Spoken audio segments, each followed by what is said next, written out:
பேரரசு அவர்களை மேடைக்கு வருமாறு அன்புடன் அழைக்கிறோம். இயக்குனர் திரு லிங்குசாமி அவர்களை மேடைக்கு வருமாறு அன்புடன் அழைக்கிறோம். ப்ரொடியூசர் திரு தனஞ்சயன் சார் அவர்களை மேடைக்கு வருமாறு அன்புடன் அழைக்கிறோம். ப்ரொடியூசர் திரு லலித் அவர்களை மேடைக்கு வருமாறு அன்புடன் அழைக்கிறோம். திரு எழில் அவர்களை மேடைக்கு வருமாறு அன்புடன் அழைக்கிறோம்.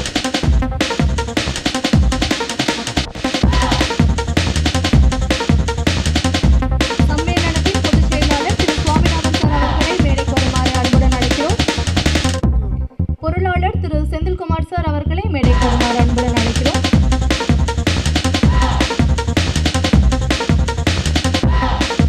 எஸ்எஸ்சி சந்திரசேகர் சார் அவர்களை மேடைக்கு வருமாறு அன்புடன் அழைக்கிறோம்.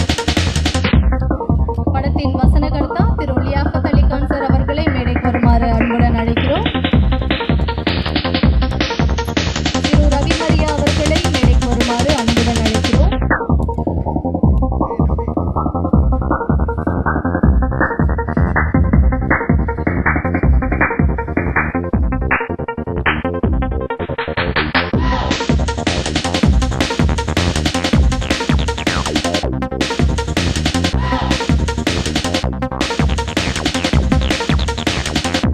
எஸ்எஸ்சி சார் அவர்களை மேடைக்கு வருமாறு பணிவன்புடன் அழைக்கிறோம்.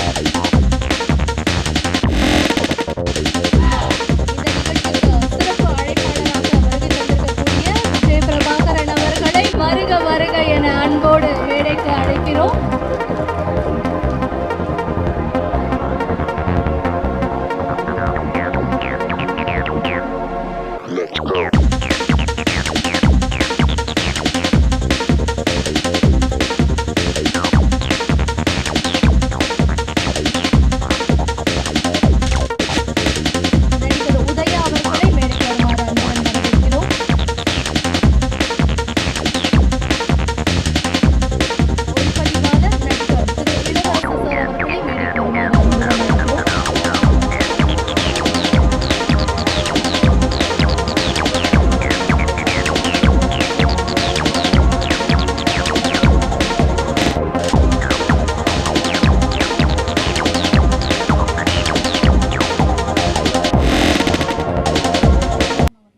அனைவருக்கும் நன்றி. கேப்டன் பிரபாகரன் திரைப்படத்தை 35 வருடங்களுக்கு ஏறக்குறைய பிறகு ரீரிலீஸ் செய்வதற்கான இந்த விழாவிற்கு வருகை தந்துள்ள நண்பர்கள் அனைவரையும் வருக வருக வருக என வரவேற்கின்றேன். உண்மையாகவே ஒரு சந்தோஷமான ஒரு பரவசமான நிலை தான் இருக்குது. கேப்டன் பிரபாகரன் படத்தை ரிலீஸ் பண்ணும்போது எங்களுக்கு என்ன ஒரு சந்தோஷம் இருந்ததோ அதே சந்தோஷம், அதே வரவேற்பு உங்கள் எல்லாரையும் பார்க்கும்போது மேடையில் இருக்கிற எல்லாரும் எங்களுடைய நட்புக்கும் விஜயகாந்த் சார் மேலே வச்சுருக்க அன்புக்கும் இந்த நிகழ்ச்சிக்கு வருகை தந்திருக்காங்க. அவர்கள் எல்லாரையும் வருக வருக என வரவேற்கின்றேன்.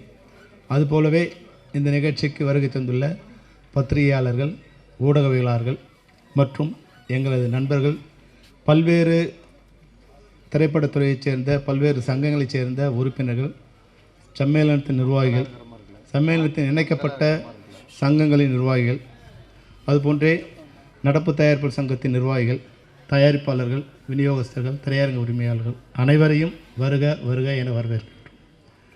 இந்த படம் ரிலீஸ் ஆகும்போது எங்களுக்கு என்ன ஒரு ஃபீலிங் இருந்ததோ அதுபோல் இந்த படம் இப்போ ரிலீஸ் ஆகும்போது கூட அதே படத்தை ரிலீஸ் பண்ண டிஸ்ட்ரிபியூட்டர்ஸ் 30 வருஷத்துக்கு பிறகு கூட நிறைய பேர் எனக்கு ஃபோன் பண்ணி எங்களுக்கு அந்த படத்தை யார் ரிலீஸ் பண்ணுறாங்க, நாங்களே ரிலீஸ் பண்ணுறோம் மறுபடியும் அப்படிங்கிற மாதிரி பல பேர் எங்களுக்கு ஃபோன் பண்ணி கேட்டாங்க.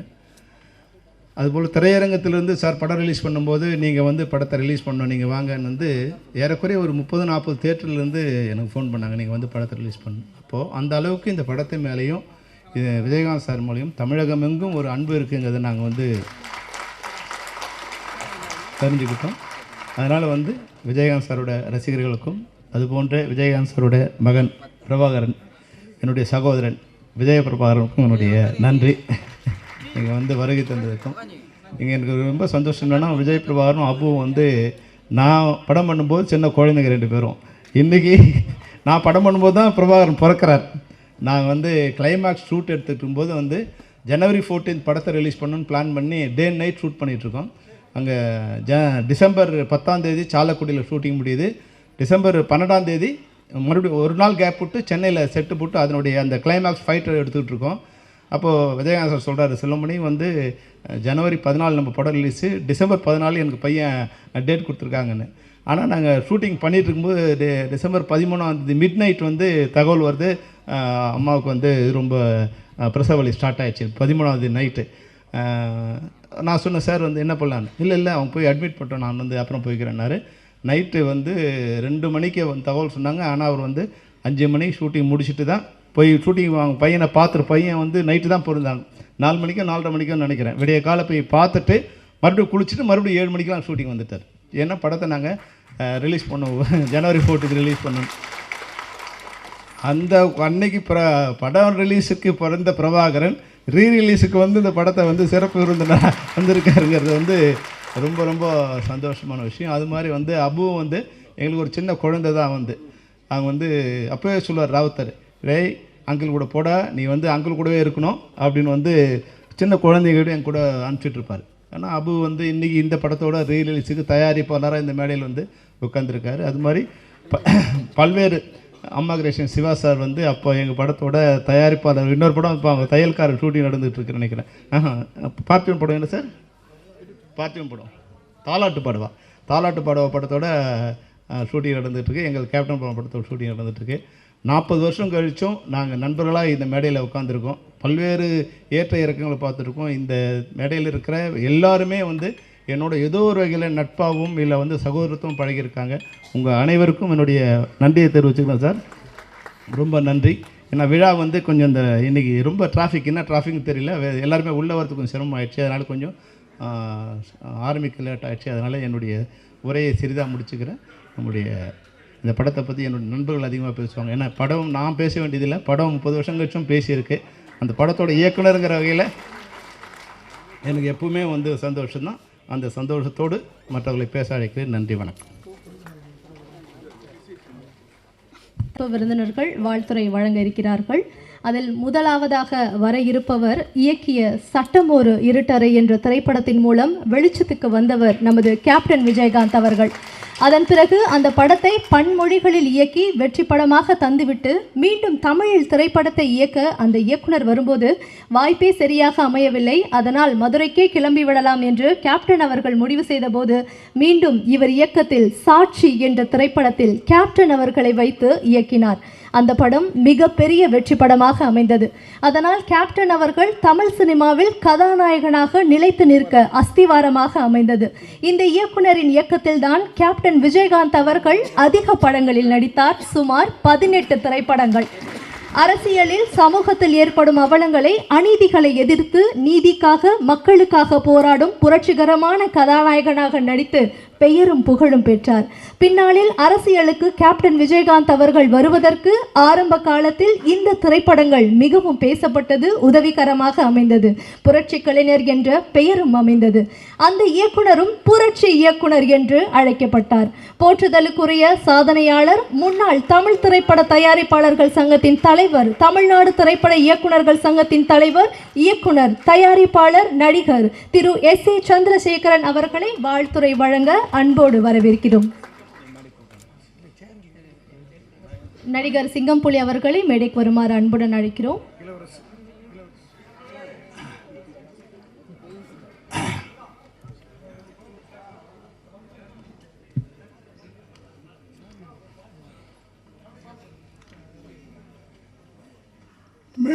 மேடையில் இருக்கின்ற நண்பர்களே, செல்வமணி சார் அவர்களே, வந்திருக்கின்ற மீடியா தொலைக்காட்சி தோழர்களே, எல்லாருக்கும் என்னுடைய மாலை வணக்கம்.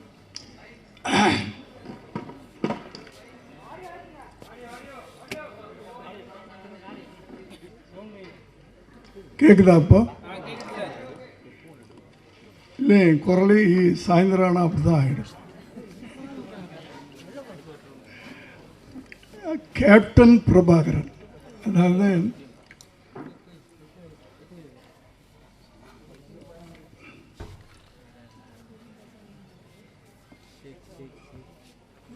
விஜயகாந்த் அவர்களுடைய 100வது படம். பொதுவாக நடிகர்களுக்கு இந்த 100வது படம் வந்து ரொம்ப ரிஸ்காக இருக்கும். சிலருக்கு அமையாது சரியா. ஆனால் விஜயகாந்த் அவர்களுக்கு இது ஒரு மிகப்பெரிய வெற்றி படமாக அமைஞ்சது. அதாவது ஒவ்வொரு நடிகனுக்கும் ஒரு ஆரம்பம், ஒரு படிக்கட்டாக இருக்கும். இந்த படம் வந்து அடுத்த கட்டத்துக்கு அவர் தூக்கிட்டு போகும், இந்த படம் அடுத்த கட்டத்துக்கு தூக்கிட்டு போகும். அப்படி அமைஞ்சது தான். முதல்ல சட்டபுரட்டரை, அப்புறம் சாட்சி அவரை நிலைநிறுத்திச்சு. அதுக்கு பிறகு வந்த இயக்குனர்களில் சில படங்கள் அடுத்த கட்டத்துக்கு அப்படியே தூக்கிட்டு போச்சு. இந்த படத்தில் தான் கேப்டன் அப்படின்னு இன்னைக்கு வரைக்கும் அவர் பேரே மாறி போச்சு. அது இந்த படத்து மூலமாக தான். ஜென்ரலாக நான் வந்து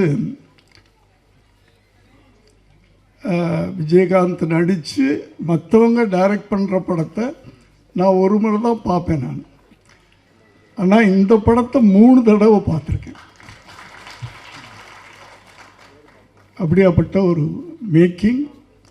இதில் வசனங்கள் லியாகத் அலி கான் மேடையில் இருக்காங்களா இல்லையான்னு தெரியல, ரொம்ப நல்லா இருக்கும். ரொம்ப யதார்த்தமாக, அதே நேரத்தில் பவர்ஃபுல்லாக இருக்கும். அடுத்து பாடல்கள் எடுத்துக்கிட்டிங்கன்னா அத்தனை பாடல்களும் விட்டு சார் இந்த படத்தில். அப்படி கமர்ஷியலான ஒரு படத்தை அதான் இயக்குனர்கள் ஒரு நடிகரை தூக்கிட்டே போவாங்க நல்ல இயக்குனர்கள் கிடைக்கும்போது. அப்படி விஜயகாந்த் கிடைத்த ஒரு நல்ல பெரிய ஒரு மறக்க முடியாத இயக்குனர்கள் ஒருத்தர் செல்வமணி சார்.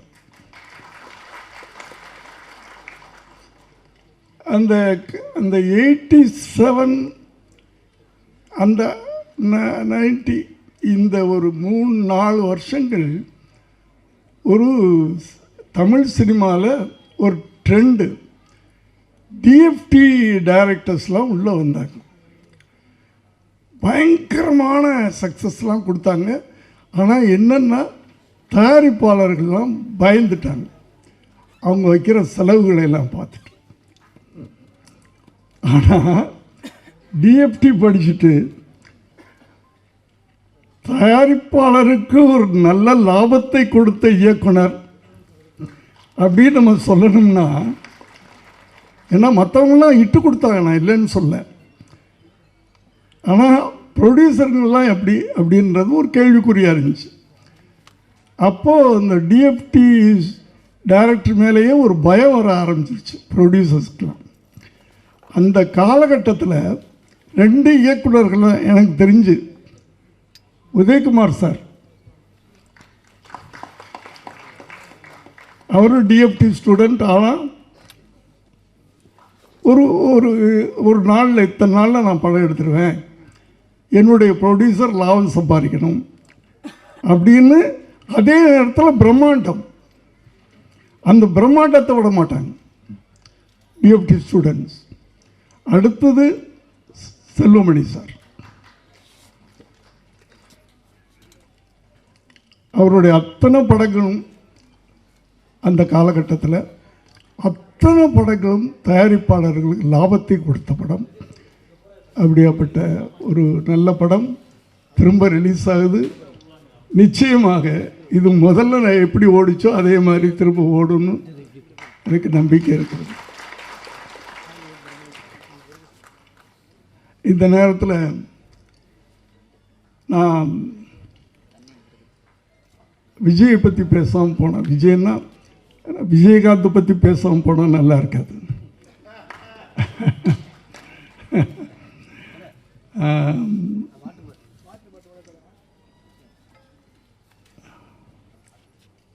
ஏன்னா விஜயகாந்த் வந்து மற்ற இயக்குநர்களை எல்லாம் பேரை சொல்லி கூப்பிடுவார், என்ன மட்டும் டைரக்டர் சார். அதாவது அது வந்து அந்த மரியாதை, நன்றி. அதாவது நன்றி நன்றி அப்படின்னா என்ன அர்த்தம் அப்படின்னா விஜயகாந்த்.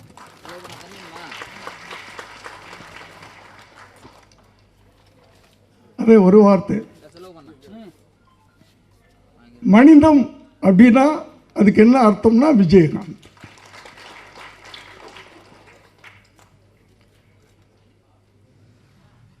சட்டம் ஒரு இருட்டறையில் எப்படி என்கிட்ட நடந்துக்கிட்டாரோ அதே மாதிரி தான் அவங்க சொன்ன மாதிரி 18வது படம் பெரியண்ணா அதுலேயும் அப்படித்தான் நடந்துக்கிட்டார்.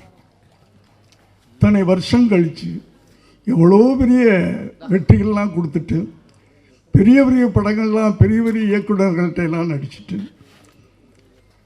திரும்ப நான் பண்ணுறேன் அந்த படம் பெரியண்ணா. அதே மாதிரி மரியாதை, சிம்பிளிசிட்டி.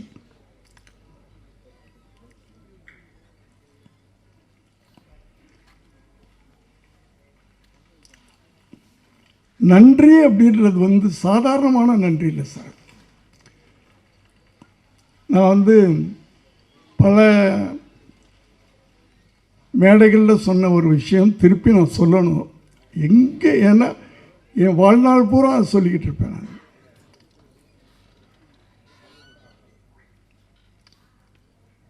என்னுடைய மகன் உங்களுக்கெல்லாம் தெரியும், விஜய் அவருடைய முதல் படம் ஒரு 69-70 லட்ச ரூபா கிட்டத்தட்ட செலவு பண்ணி நாளைய தீர்ப்புன்னு படம் எடுத்தேன். சரியாக போகலை, உங்கள் எல்லாருக்கும் தெரியும் எப்படி. ஆனால் அவர் நடிகனாக வந்துட்டார், அவரை நம்ம எப்படியோ ப்ரமோட் பண்ணணும். அதுக்கு என்ன பண்ணலான்னு யோசனை பண்ணப்போ சரி ஒரு பெரிய நடிகரோடு நடிக்க வைப்பாமே அப்படின்னு பிளான் பண்ணேன். ஆனால் எந்த பெரிய நடிகரும் ஒத்துக்கிறல. சரி ஒரு மாதிரி அதில் வேற அவ்வளோ போட்ட படமெல்லாம் போயிடுச்சு. நான் ஒரு டல்லாக அப்படியே இருக்கிறேன். என் மனைவி சொன்னாங்க, ஏங்க நீங்கள் விஜயகாந்த்கிட்ட கேட்கல அப்படின்னு. இல்லைம்மா அவர் கேட்டால் பண்ணிவிடுவார், ஆனால் எனக்கு என்னமோ டெலிகேட்டாக இருக்குது, இத்தனை படம் பண்ணிவிட்டு எப்படி போய் கேட்குறதுன்னு தெரியல அப்படின்னு சொன்னேன். இல்லை இல்லை நீங்கள் ஃபோன் பண்ணுங்க அவர்கிட்ட கேளுங்க அப்படின்னா நான் ஃபோன் பண்ணுறேன். எப்போவுமே இப்போ நான் பேசுகிறேன்னா உடனே அவர் எல்லா டைரக்டர்ஸையும் ஒரே மாதிரி தான் பிஹேவ் பண்ணுவார். எல்லாத்துட்டையும் பெரிய பெரிய டைரக்டர் சின்ன டைரக்டர்லாம் கிடையாது.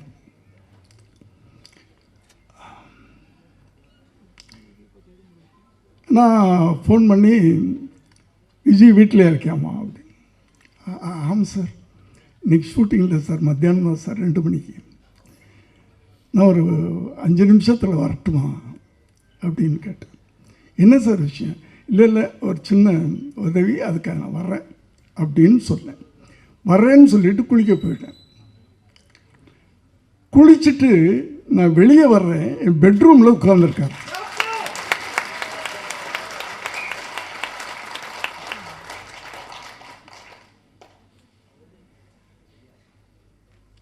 என்ன விஜய் அப்படின்னு. நீங்கள் எதுக்கு சார் வரணும்? நீங்கள் பேசும்போது ஒரு உதவின்னு கேட்ட மாதிரி எனக்கு காதல் விழுந்துச்சு.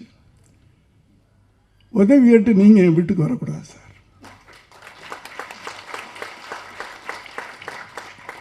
இதுதான் மனிதம்ன்றது, ஹியூமனிட்டி. என்ன சார் பண்ணணும், என்ன வேணும் கேட்டார். நான் எப்படி என் விஷயத்தில் சொன்னேன், தெரியுமில்ல விஜய், அந்த போன படம் அப்படி எடுத்தேன், இப்படி ஆயிடுச்சு. எனக்கு படத்தை பற்றியெல்லாம் எனக்கு பெருசாக இல்லை. விஜய் என்னுடைய அவனை எப்படியாவது கொண்டாடணும், அவரை நான் எப்படியாவது கொண்டாடணும். அதுக்கு இப்படி ஒரு ஐடியா இருக்குது எனக்கு. நான் ஒரு சின்னதாக ஒரு லைன் மைண்டில் வச்சேன். அது உங்களோட விஜய் நடித்தான், உங்களுக்கு தம்பி, அதுவும் விஜயகாந்துடைய தம்பி அப்படின்ற ஒரு கதாபாத்திரத்தில் அவர் நடித்தார்னா, ஏன்னா அப்போ வந்து விஜயகாந்த் வந்து பட்டி தொட்டிலாம் உள்ளுக்குள்ளே போயிருக்க அந்த காலகட்டங்கள். இப்போ நான் சொல்லிக்கிட்டே இருக்கிறேன், இப்போ நீங்கள் நடித்து எப்போ எப்போ இப்போ எப்போ எப்போ பிளான் பண்ணுறீங்க அப்படின்னு நான் சொல்லி முடிக்கலை. எப்போ பிளான் பண்ணுறீங்க சார்? அது உங்களை பொறுத்த, உங்களுக்கு நான் என்னைக்காவது வந்து நான் டேட் சொல்லியிருக்கலாம். 18 படத்துலையும் அவர் எனக்கு டேட் சொல்ல மாட்டார், நான் தான் டேட் சொல்லுவேன்.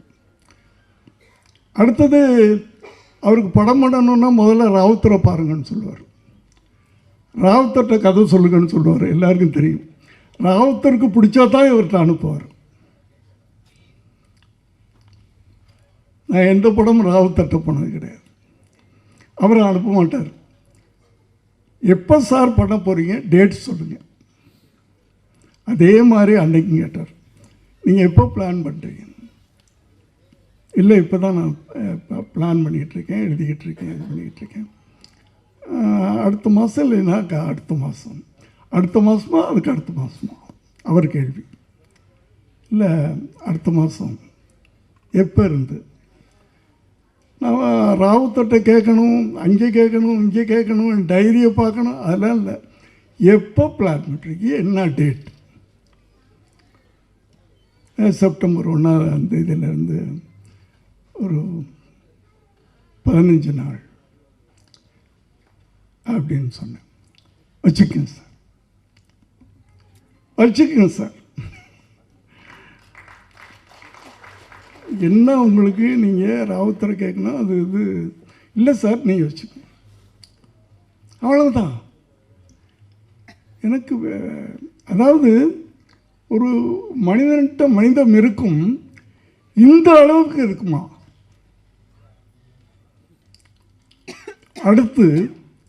அடுத்த நாளே 1 லட்ச ரூபா எடுத்துகிட்டு வீட்டுக்கு போகிறேன்.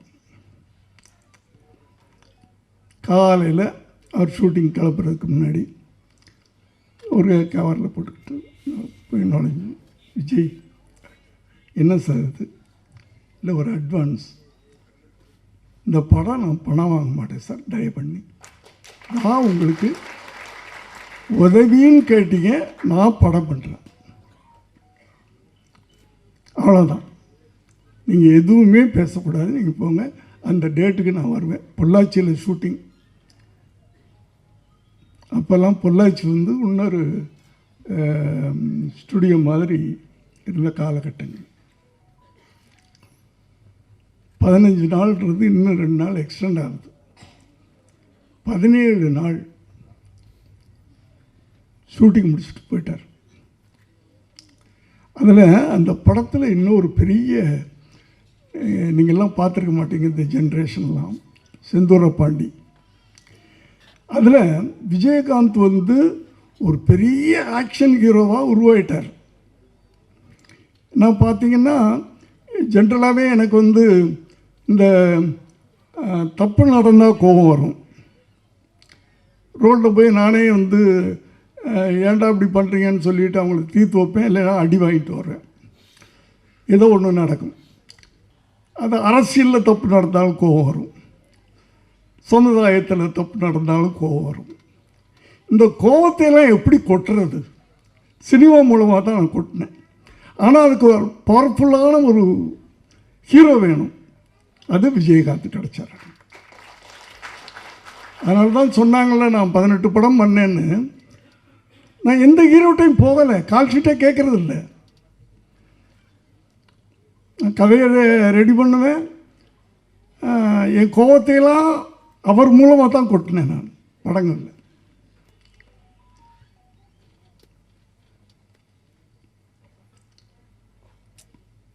அப்படி நான் இப்படி அந்த செந்தூர பாண்டி படம் முடிஞ்சு டப்பு டப்பு டப்புன்னு வியாபாரம் ஆச்சு. எனக்கு ஒரு பெரிய லாபம் வந்துச்சு. அப்போது நான் போய் கேட்குறேன், விஜய் எனக்கு இவ்வளவு ப்ராஃபிட் வந்திருக்கு, நான் உங்களுக்கு ஏதாவது கொடுக்கணும் அப்படின்னு இல்லை சார், நான் வாங்க மாட்டேன், பணம் வாங்க மாட்டேன்னு சொல்லிட்டேன்னா வாங்க மாட்டேன் அப்படின்ட்டார். எனக்கு உறுத்தலாக இருந்துச்சு, என்னடா அவரை வச்சு ஒரு படம் பண்ணி இவ்வளவு நம்ம பணம் சம்பாதிச்சிருக்கிறோம், வாங்க மாட்டேன்னு சொல்கிறாரு, என்ன பண்ணலாம் அப்படின்னு யோசனை பண்ணிக்கிட்டு இருக்கும்போது அவர் வீட்டுக்கு பக்கத்து லேண்டு என் லேண்டு. இதை ரொம்ப நாளாக கேட்டுக்கிட்டு இருந்தார். அவர் இல்லை, அவர்கிட்ட இருக்கிறவங்களாம் சார் எங்கள் கொடுத்தா நாங்கள் எக்ஸ்டெண்ட் பண்ணிக்குவோம் சார் அப்படின்னு கேட்டுக்கிட்டு இருந்தாங்களா. ஏப்பா விஜய் வீட்டு பக்கத்தில் நான் இருக்கக்கூடாதுப்பா, நான் இங்கே வீடு கட்டலான்னு நினச்சிக்கிட்டு இருக்கேன், கொடுக்க மாட்டேன்னு சொல்லிக்கிட்டு இருந்தேன். ஆனால் இப்போ என்ன பண்ணேன்னா அவர் பணம் வாங்க மாட்டேன்னு சொல்லிட்டாரா, நான் நேராக ரிஜிஸ்டர் ஆஃபீஸ், அப்போல்லாம் வந்து விற்கிறவங்க மட்டும் ஒரு ரிஜிஸ்டர் ஆஃபீஸ் போனால் போதும், வாங்குறவங்க போக வேண்டிய தேவையில்லை. அவர் பேரில் ரிஜிஸ்டர் பண்ணி பத்திரத்தை கொண்டு போய் கொடுத்துட்டேன்.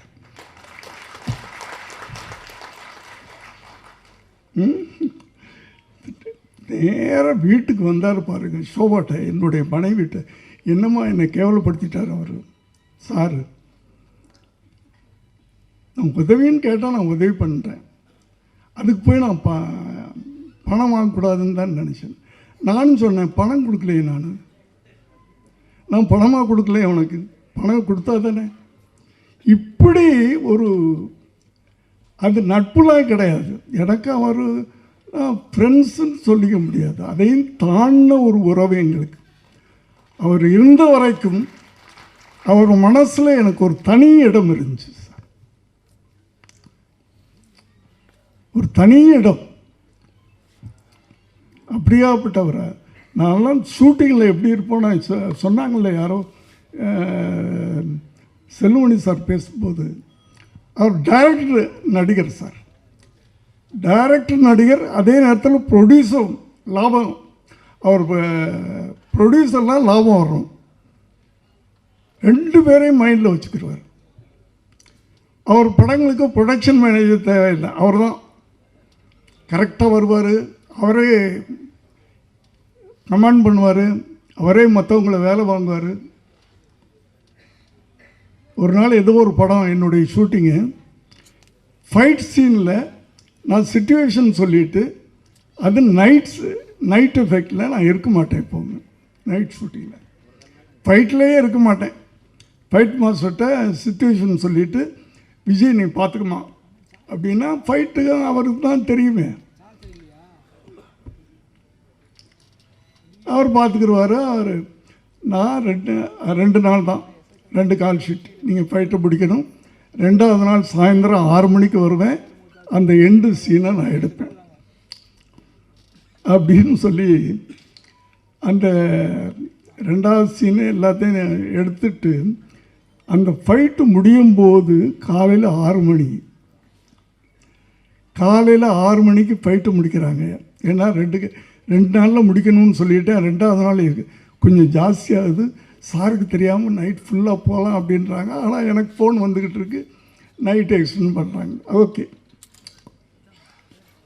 சரி, 6 மணிக்கு போயிட்டார்ல, திருப்பி 9 மணிக்கு போய் தூங்குறதெல்லாம் கிடையாது, போகிறாரு, குளிக்கிறாரு, திருப்பி வந்துட்டார் ஷூட்டிங்.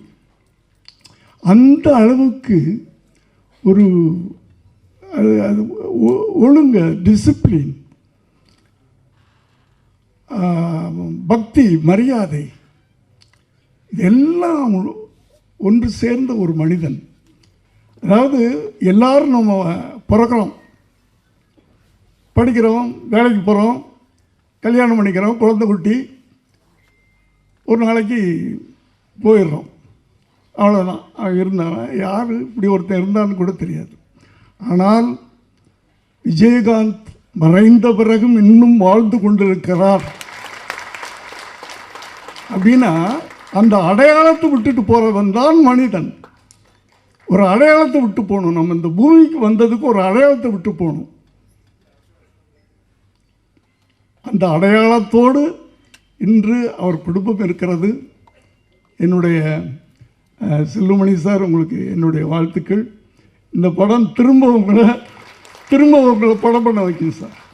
இந்த படம் ரிலீஸ் ஆன பிறகு திரும்ப உங்களை தேடி ப்ரொடியூசர்ஸ் வருவாங்க. நன்றி சார், வணக்கம்.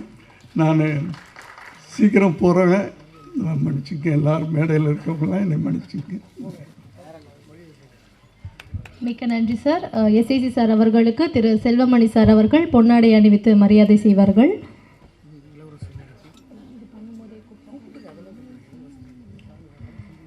பெப்சி செயலாளர் திரு சுவாமிநாதன் சார் அவர்களை மேடைக்கு வருமாறு அழைக்கிறோம். பெப்சி பொருளாளர் திரு செந்தில்குமார் அவர்களை மேடைக்கு வருமாறு அழைக்கிறோம். நடிகர் திரு இளவரசு அவர்களை மேடைக்கு வருமாறு அன்புடன் அழைக்கிறோம்.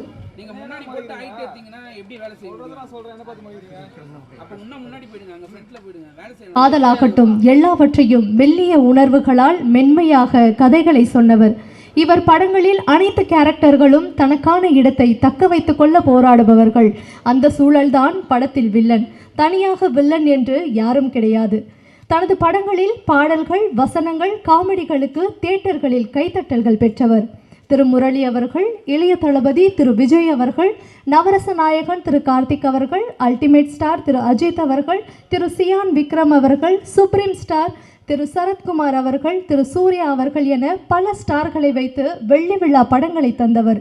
இளைய தளபதி திரு விஜய் அவர்களுக்கு முதலில் மிகப்பெரிய வெள்ளி விழா படமான பூவே உனக்கான படத்தை தந்தவர். விஜயகாந்த் அவர்களை வைத்து வானத்தை போல என்ற மிக அருமையான வெள்ளி விழா படத்தையும் மற்றும் மரியாதை என்ற வெற்றி படத்தையும் தந்தவர். தமிழ்நாடு திரைப்பட இயக்குநர்கள் சங்கத்திற்காக உழைத்தவர்களில் மிக முக்கியமானவர். இன்றும் உறுப்பினர்களுக்கு உதவி வருபவர். வானத்தை போல மனம் படைத்தவர். எழுத்தாளர், இயக்குனர், தமிழ்நாடு திரைப்பட இயக்குநர்கள் சங்க கௌரவ ஆலோசகர் திரு விக்ரமன் அவர்களை பேசுமாறு அன்புடன் அழைக்கிறோம்.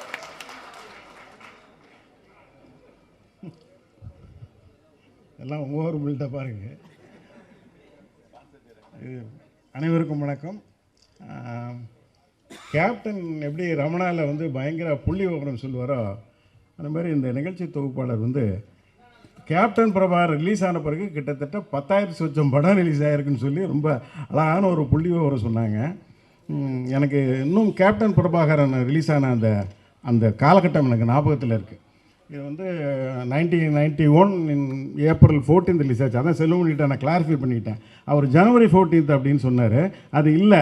அப்புறம் அவர் சொன்னார் இல்லை ஜனவரி 14 பிளான் பண்ணால் நான் ரிலீஸ் பண்ண முடியலன்னு சொன்னார். ஏன்னா இந்த படம் வந்து உங்களுக்கெல்லாம் தெரியும், 100வது படம்ன்றது சில நடிகர்களுக்கு மட்டும்தான் சக்ஸஸ்ஃபுல்லாக வந்திருக்கு. சிவாஜி சாருக்கு நவராத்திரி, எம்ஜிஆர் அவர்களுக்கு ஒளிவிளக்கு, கேப்டனுக்கு கேப்டன் பிரபாகரன். இதில் அப்போ வந்து கேப்டன் பிரபாகரன் ரொம்ப முதல்ல 100வது படமாக சென்டிமெண்ட்டாக அது சரியாக வராது அப்படின்னு நினச்சாங்க. படம் பெரிய ஹிட்டு. அப்படி ஓடிக்கிட்டு இருக்கும்போது ராஜீவ்காந்தியினுடைய படுகொலை கரெக்டாக. அப்போ வந்து இந்த படத்துக்கு பயங்கர செட்பேக்கு. ஏன்னா கேப்டன் வந்து உங்களுக்கெல்லாம் தெரியும், இலங்கை போராளிகளுக்கு ரொம்ப சப்போர்ட்டிவான ஆள். விடுதலை போராட்ட பிரபாகரன் தலைவர் பிரபாகரனுக்கு ரொம்ப நெருங்கியவர் அவர். அதனால் இது கொஞ்சம் எதிர்ப்பெல்லாம் வந்தது. ஆனால் அப்போ எல்லோரும் என்ன நினச்சாங்கன்னா இப்போ கேப்டன் பிரபாகரன் விழுந்துருன்னு நினச்சாங்க. ஆனால் அதுக்கு அப்புறமும் அந்த படம் பெரிய சக்ஸஸ் ஆச்சு. அதுதான் அந்த படத்தினுடைய மிகப்பெரிய வெற்றி. இப்போ இந்த ட்ரெய்லர் பார்க்கும்போது அப்படியே மறந்துட்டேன் நான். என்ன பிரம்மாண்டமாக இருக்குது படைப்பு. கிட்டத்தட்ட ஒரு 35 ஆண்டுகளுக்கு முன்னால் பார்த்த அதே பிரம்மாண்டம் இப்பவும் இருக்குது. நான் வந்து கேப்டனுடைய ரொம்ப ரசிகன். நான் வந்து சந்திரசேகர் சார் சட்டமுறையற்றை படம் பண்ணும்போதே அந்த படம் பார்த்ததுலேருந்தே நான் ரசிகன்.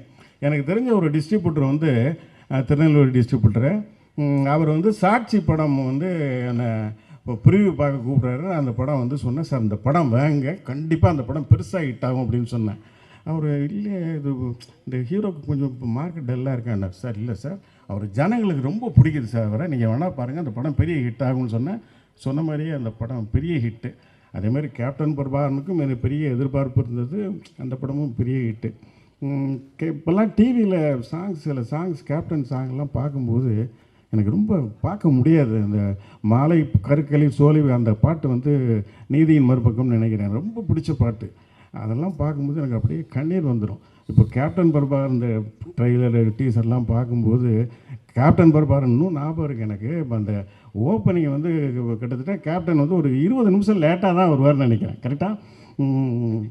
அதெல்லாம் அப்போ பார்க்கும்போது என்னடா கேப்டன் சீக்கிரம் வரமாட்டாரா அப்படின்ற மாதிரி இருக்கும். முதல்ல சரத் மாதிரிலாம் காமிச்சு, பாசமுள்ள பாண்டியரி பாட்டெலாம் காமிச்சு அப்புறம் தான் கேப்டன் வருவார். கேப்டன் வரும்போது இன்ட்ரொடக்ஷனே பிரமாதமாக இருக்கும். கேப்டனுடைய லெக் ஷாட் அது இதுன்னு காமிச்சு ஒரு அடி ஒருத்தனை போலீஸ்காரனை அடித்து அப்புறம் போலீஸ் ஸ்டேஷனுக்குள்ளே ஒரு ஃபைட் பண்ணுவார் பாருங்கள், மரண்ட. அது மாதிரிலாம் ஒரு ஃபைட்டு எந்த ஆர்டிஸ்டாலையும் பண்ண முடியாது. ஈவன் ஜாக்கி சாரம் கூட பண்ணலாங்க, நான் சொல்கிறேன். அந்த மாதிரி கேப்டன் மிரட்டுவார்.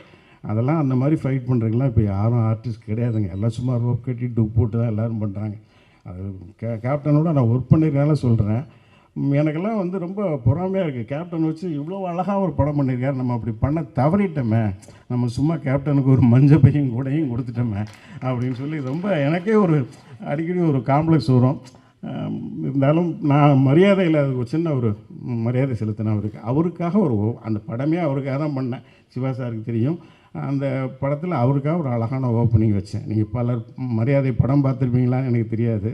ஒரு சின்ன குழந்தை கொஞ்சம் உயரமான ஒரு இடத்துல சூரியனையே பார்த்துட்டு இருக்கும்.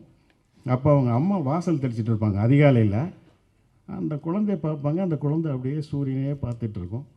அப்போ இந்த அம்மாவுக்கு ஒரு ஷாட், அந்த குழந்தைக்கு ஒரு ஷாட்டு, அந்த சூரியனுக்கு ஒரு ஷாட்டு. என்னடா இது, நானும் அப்போ இருந்து பார்த்துக்கிட்டே இருக்கேன், அந்த சூரியனையே பார்த்துட்டு இருக்கிய அப்படின்னு சொல்லி அந்த அம்மா கேட்கும். அந்த குழந்தை அந்த ஒரு 5 வயசு பையன் அப்படி பார்த்துட்டு, இல்லைம்மா அந்த சூரியனுக்கு மீசை வச்சா எப்படி இருக்குன்னு பார்த்தேன் அப்படின்னு. இது என்னடா கேள்வி, நம்ம ஐயா மாதிரி இருக்குண்டா அப்படின்னு சொல்லி அந்த அம்மா சொல்லுவாங்க.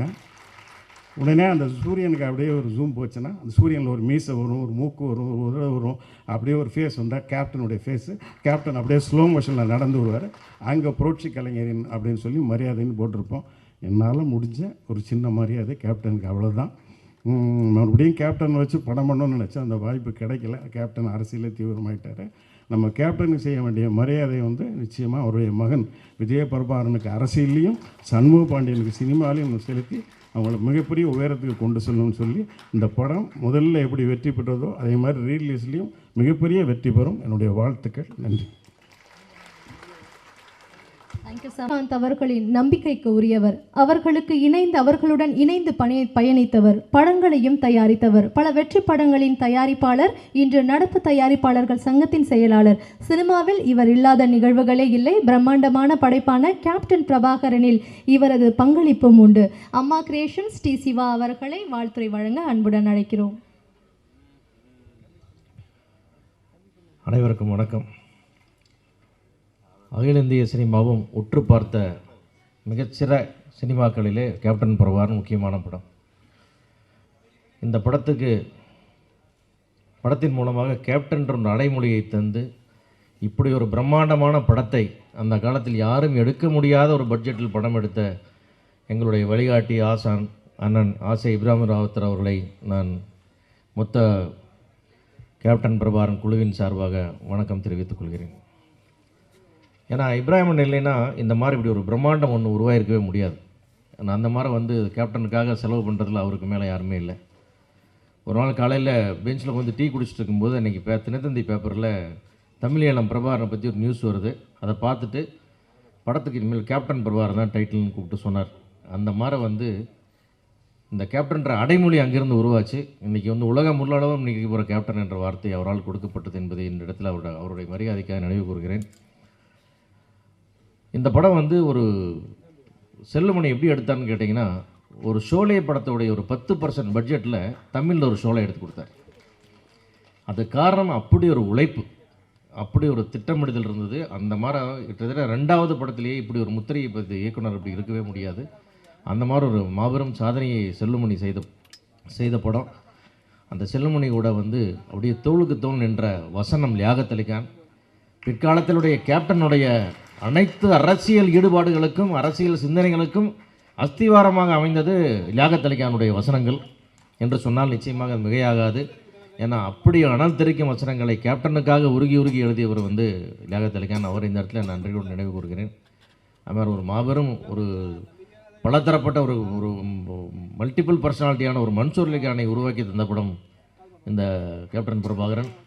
அதை வந்து அவன் மன்சூர் அலிகானை மோல்டு பண்ணி கொண்டு இருக்க செல்லுமணி என்ன பாடுபட்டுருக்கான்றது செல்லுமணிக்கு தான் தெரியும். அது அந்த மாதிரி அற்புதமான ஒரு திரைப்படம். அது மாதிரி வந்து சிவந்தவன் படத்தில் பட்டத்திராணி பாட்டுக்கு அப்புறம் அதுக்கு இணையாக ஒரு பாடல் போட்டப்பட்டால் அது வந்து ஆட்டமா சிதறாட்டமா பாட்டு தானே. அப்படி ஒரு இசையை கொடுத்த ராஜா சார்.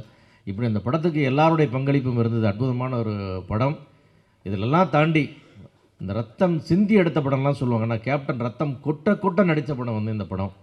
ஏன்னா அவர் இந்த படத்துக்கு உழைத்த உழைப்பும் பட்ட சிரமமும் எடுத்த ரிஸ்க்கும் சிந்திய ரத்தமும் அளவில்லாத உண்மையாகவே ஷாட்டில் அப்படியே ரத்த ஒழுகுழுன்னு நடிச்சிருக்கார். இந்த செல்லுமணி பல மேடைகளில் அப்படியே ரோப்போட கையோட ரத்தம் அப்படியே ரத்தம் சொட்ட சொட்ட ரோப்பில் வருவார். அந்த மாதிரிலாம் அவர் நடித்து இந்த படத்துக்கு வந்து உயிர் கொடுத்துருக்காரு. அது அந்த கேப்டன் பிரபாகரனை இந்த விழாவிலே நம்முடைய பிரபாகரனே வந்து கலந்துக்கிட்டது எனக்கு ரொம்ப சந்தோஷம். தம்பி அபு வந்தது ரொம்ப மகிழ்ச்சி. இந்த கேப்டன் பிரபாகரன் வந்து ஒரு காலத்தை வென்ற படம். அதனால் அது விக்ரமன் சார் சொன்ன மாதிரி ஒருத்தருக்கு ஒரு ஐகானிக் படம்னா இது கேப்டனுக்கு இதுதான் படம். அந்த மாதிரி இப்படி ஒரு படத்தை கொடுத்து ரீரிலீஸ் பண்ணுற இந்த ஸ்பேரோ ஃபிலிம்ஸ் நம்ம டிஸ்ட்ரிபியூட்டர் கார்த்தி அவர்களுக்கும் மற்ற இந்த எல்லாம் வந்து வாழ்த்து நன்றி. இந்த கேப்டன் பிரபாகரன் மீண்டும் ஒரு வசூலில் ரீரிலீஸில் இதுதான் பெஸ்ட்டுன்னு ஒரு சாதனையை படைக்க வேண்டும் என்று வாழ்த்தி விடைபெறுகிறேன். நன்றி, வணக்கம். வாசனுக்கு பிறகு தமிழ் சினிமாவின் பிரம்மாண்டம் யார் என்றால் இவர்தாம் என்று ஊரே சொல்லும். கூலிக்காரன், உழைப்பறிந்து வாடை வழங்குவதில் நல்லவன். சென்னையின் வடக்கு சீமையிலே இவர் பிறந்தாலும் இவருடைய கிழக்கு சீமையை பார் போற்றும். தமிழ் திரைப்படத்துறையில் ஆயிரக்கணக்கான தொழிலாளர்களை, நூற்றுக்கணக்கான தொழில்நுட்ப கலைஞர்களை, பல தயாரிப்பாளர்களை வாடாமல் பாதுகாத்து வாழ வைக்கும் வாடிவாசல் கலைப்புலி எஸ் தானு அவர்களை வாழ்த்துரை வழங்க அன்புடன் அழைக்கிறோம்.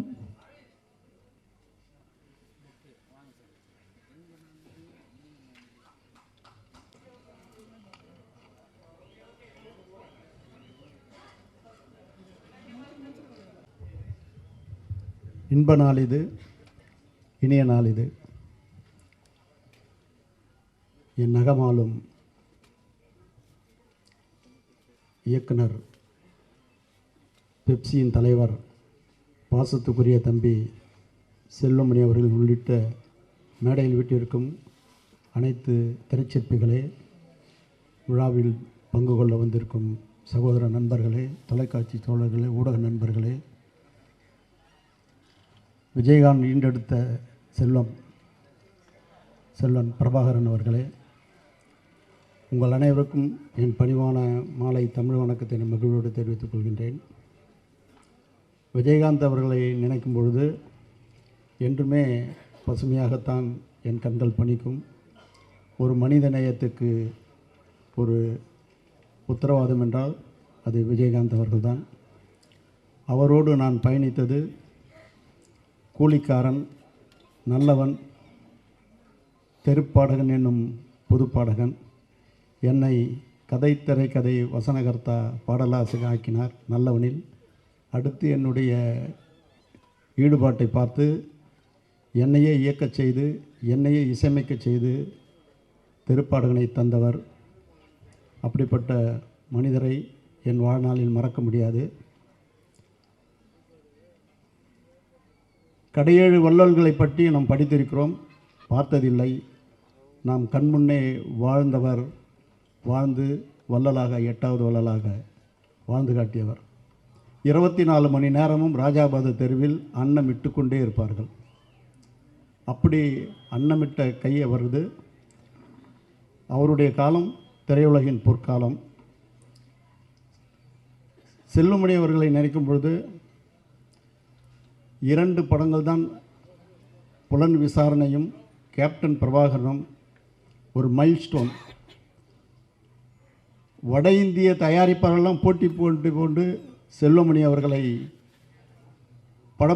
படத்திற்காக, இயக்குனருக்காக அட்வான்ஸோடு வந்து காத்திருந்த காலம் அந்த காலம். அந்த கற்காலம் பொற்காலமாக மாறியது. அப்படிப்பட்ட விஜயகாந்த் அவர்கள் இந்த படத்தில் கேப்டன் பிரபாகரன், ஆம், நான் தந்த அடைமொழி புரட்சி கலைஞர் கேப்டன் பிரபாகரன். இந்த புரட்சி கலைஞர் என்றது புரட்சி நடிகருடைய எம்ஜிஆருடைய புரட்சியையும் கலைஞருடைய பெயரையும் சேர்த்து தான் புரட்சி கலைஞர் என்று நான் கூலிக்காரனில் அழைத்தேன். மாபெரும் மிகப்பெரிய வசூலுக்கு சொந்தக்காரராகத்தான் அவர் விளங்கினார். திரையுலகில் எந்த ஒரு பிரச்சனை இருந்தாலும் முன்னணியில் வந்து நின்று அவர் பணியாற்றிய விதம் காலத்தால் மறக்க முடியாதது. நடிகர் சங்கத்தை மீட்டெடுத்து அதனுடைய கடனை அடைத்து அதற்கு ஒரு மிகப்பெரிய வழிகாட்டி அமைந்தார். அப்படிப்பட்டவருக்கு அவருக்கு திருமணம் நிச்சயிக்கப்பட்ட போது என்னிடம் சொன்னது கலைஞர் தலைமையில் நடத்த வேண்டும் என்றார். உடனே கலைஞரிடம் அழைத்து சென்று என்ன தேதி வேணும்னு கேட்குறாரு. 4 தேதி கொடுக்குறாரு கலைஞர்கிட்ட. நீ என்ன தேதி சொல்லு, நான் வரேன் அப்படின்னாரு. அந்த தேதி தான் நடந்தது. அப்படிப்பட்ட திருமண வைபவம் மதுரையில் அந்த மாதிரி ஒரு முத்தையா மன்றத்தில் அந்த மாதிரி எந்த காலத்திலும் நடக்காது, நடக்கவும் முடியாது. அப்படிப்பட்ட கடல் அலை போல மக்கள் வெள்ளத்தில் அவருடைய திருமணம் நடந்தது. அதை நினைக்கும் பொழுது எங்கள் கண்கள் பனிக்கிறது, நெஞ்சம் நெகிழ்கிறது. அவருடைய செல்வங்கள் அரசியலிலும் சரி சினிமாவிலும் சரி முன்னேற்ற பாதையில் செல்வார்கள் என்று சொல்லி வாய்ப்பு தெரிவித்து அமைகிறேன். இந்த ஆட்டமா பாட்டமா பாடு மட்டும் ஒரு ட்ரெய்லர் மாதிரி எடுத்திருந்தார். அதான் கேட்டேன், எவ்வளோ டான்ஸஸ்ப்பா அப்படின்னு. 60 டான்ஸர் 600 டான்ஸர் மாதிரி எடுத்திருக்கிறார். எப்படி நைட்டில் அந்த லைட்ஸோடு அவங்க புறப்பட்டு வர்றது, காவல்துறை அதிகாரிகளோட ஒரு ட்ரெய்லர், ஒரு பாட்டு போட்டால் அந்த படத்தை பார்க்கணும்னு சொல்கிற ஒரே ஒரு சூழலில் உருவாக்கிய ஒரு கலைச்சிற்பி தான் தம்பி செல்வமணி அவர்கள். வாழிய வாழிய வாழி என்று வாழ்த்தி விடைபெறுகிறேன். நன்றி, வணக்கம். எப்படி விஜயகாந்துக்கு ஒரு லியாகத் ஊருக்கு ஊர் போய் அவரை பற்றி பறைசாற்றி கூட்டம் போட்டு அவர் புகழைச் சேர்த்தாரோ, அதுபோல் திரையுலகில் செல்வமணியினுடைய படம் அவருக்கு ஒரு கொடையாக விளங்கும் என்று சொல்லி விடைபெறுகிறேன். நன்றி, வணக்கம். ரம்யா கிருஷ்ணன் மேம் அவர்களை வருக வருக என அன்போடு வரவேற்கிறோம்.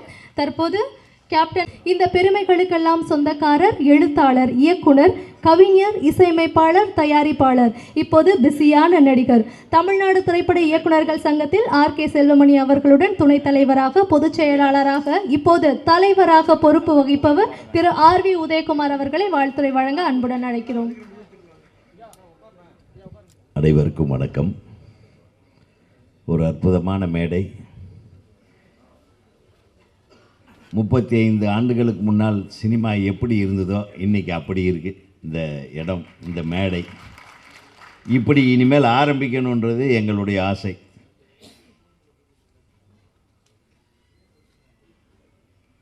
அதாவது எல்லாரும் சொல்லிட்டாங்க விஜயகாந்த் சார் பற்றி.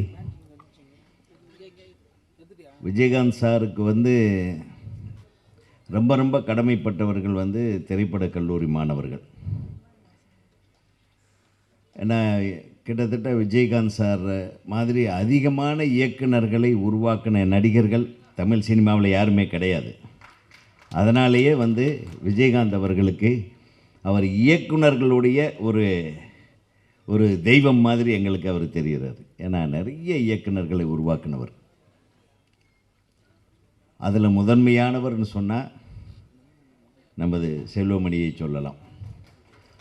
RK செல்வமணி அவருக்கு கொடுத்த 2 வாய்ப்பையும் அற்புதமாக பயன்படுத்தி ராவுத்தர் ஃபிலிம்ஸுடைய அந்த பேரை உச்சத்தில் கொண்டு போனதுக்கு செல்வமணி அவர்களுடைய ஒரு கடினமான உழைப்பாளி. அவர் பண்ணுற வேலையெல்லாம் சொல்லுவாங்க. அவருடைய கேமராமேனுங்கெல்லாம் எனக்கு கேமராமேனுங்க சொல்வது, என்னடா மனுஷனா என்ன அப்படின்னு சொல்லுவேன் நான். நைட்டெல்லாம் வேலை செஞ்சிட்ருப்பான், டேயெல்லாம் வேலை செஞ்சிட்ருப்பான். சாப்பிட மாட்டார் சரியா. அவரும் தூங்க மாட்டார், அடுத்தவனையும் தூங்க விட மாட்டார்.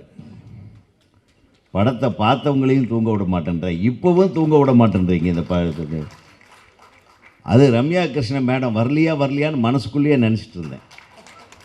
அது என்ன அழகா, எவ்வளவு அழகா அந்த டான்ஸை, அந்த ஸ்வீட், அப்போ அவ்வளவு இன்னசென்ட்டு. இப்போவும் அதை பற்றி தான் இருக்குது. அப்போ நடித்த அதே ரம்யா கிருஷ்ணனை இந்த மேடையில் பார்க்குறது ஒரு மிகப்பெரிய விஷயம். ரொம்ப நன்றிம்மா நீங்கள் இந்த விழாவில் கலந்துட்டதுக்கு. தமிழ்நாடு திரைப்பட இயக்குநர்கள் சங்கத்தின் சார்பாக இந்த மாபெரும் வெற்றி காவியத்தை, அதாவது நடிகர்களுக்கு நிறைய படங்கள் அமையும்.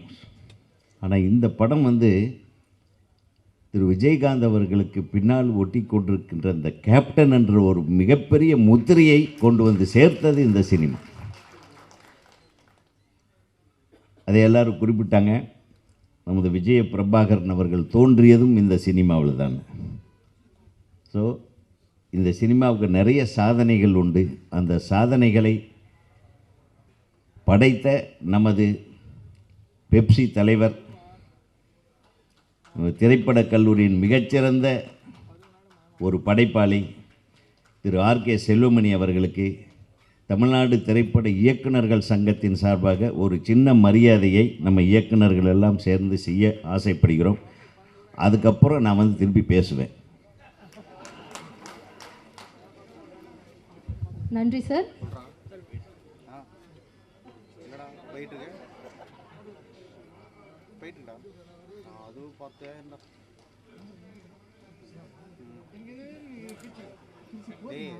வேலைக்கு வந்துருக்கேன் சத்தியமா யார்ட்டையும் கேட்கணும். நான் அப்படியே சொன்னேன்ல.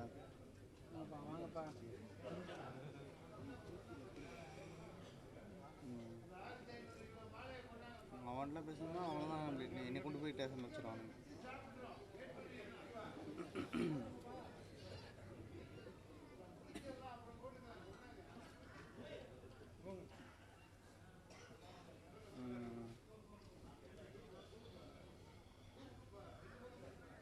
ஏதாவது சும்மா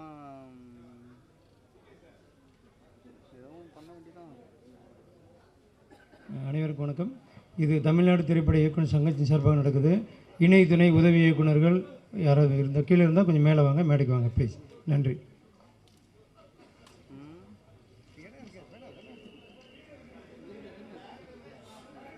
நான் பண்ணுறதுன்னா எனக்கே சத்தியமாக தரல. நான் இருக்கேன். அவங்க சரி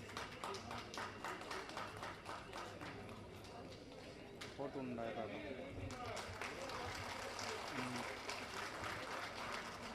சரி இரு கூப்பிட்றேன்.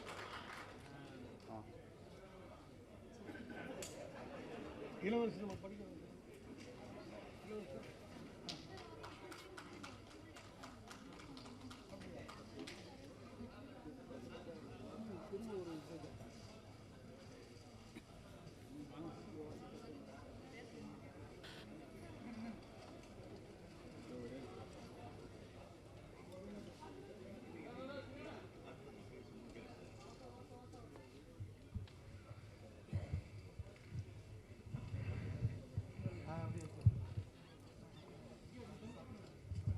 அப்போது இந்த படம் ரிலீஸ் ஆகிறதுக்கு முன்னாடி மிக பரபரப்பான ஒரு விஷயம் என்னென்னா, எனக்கு தெரிய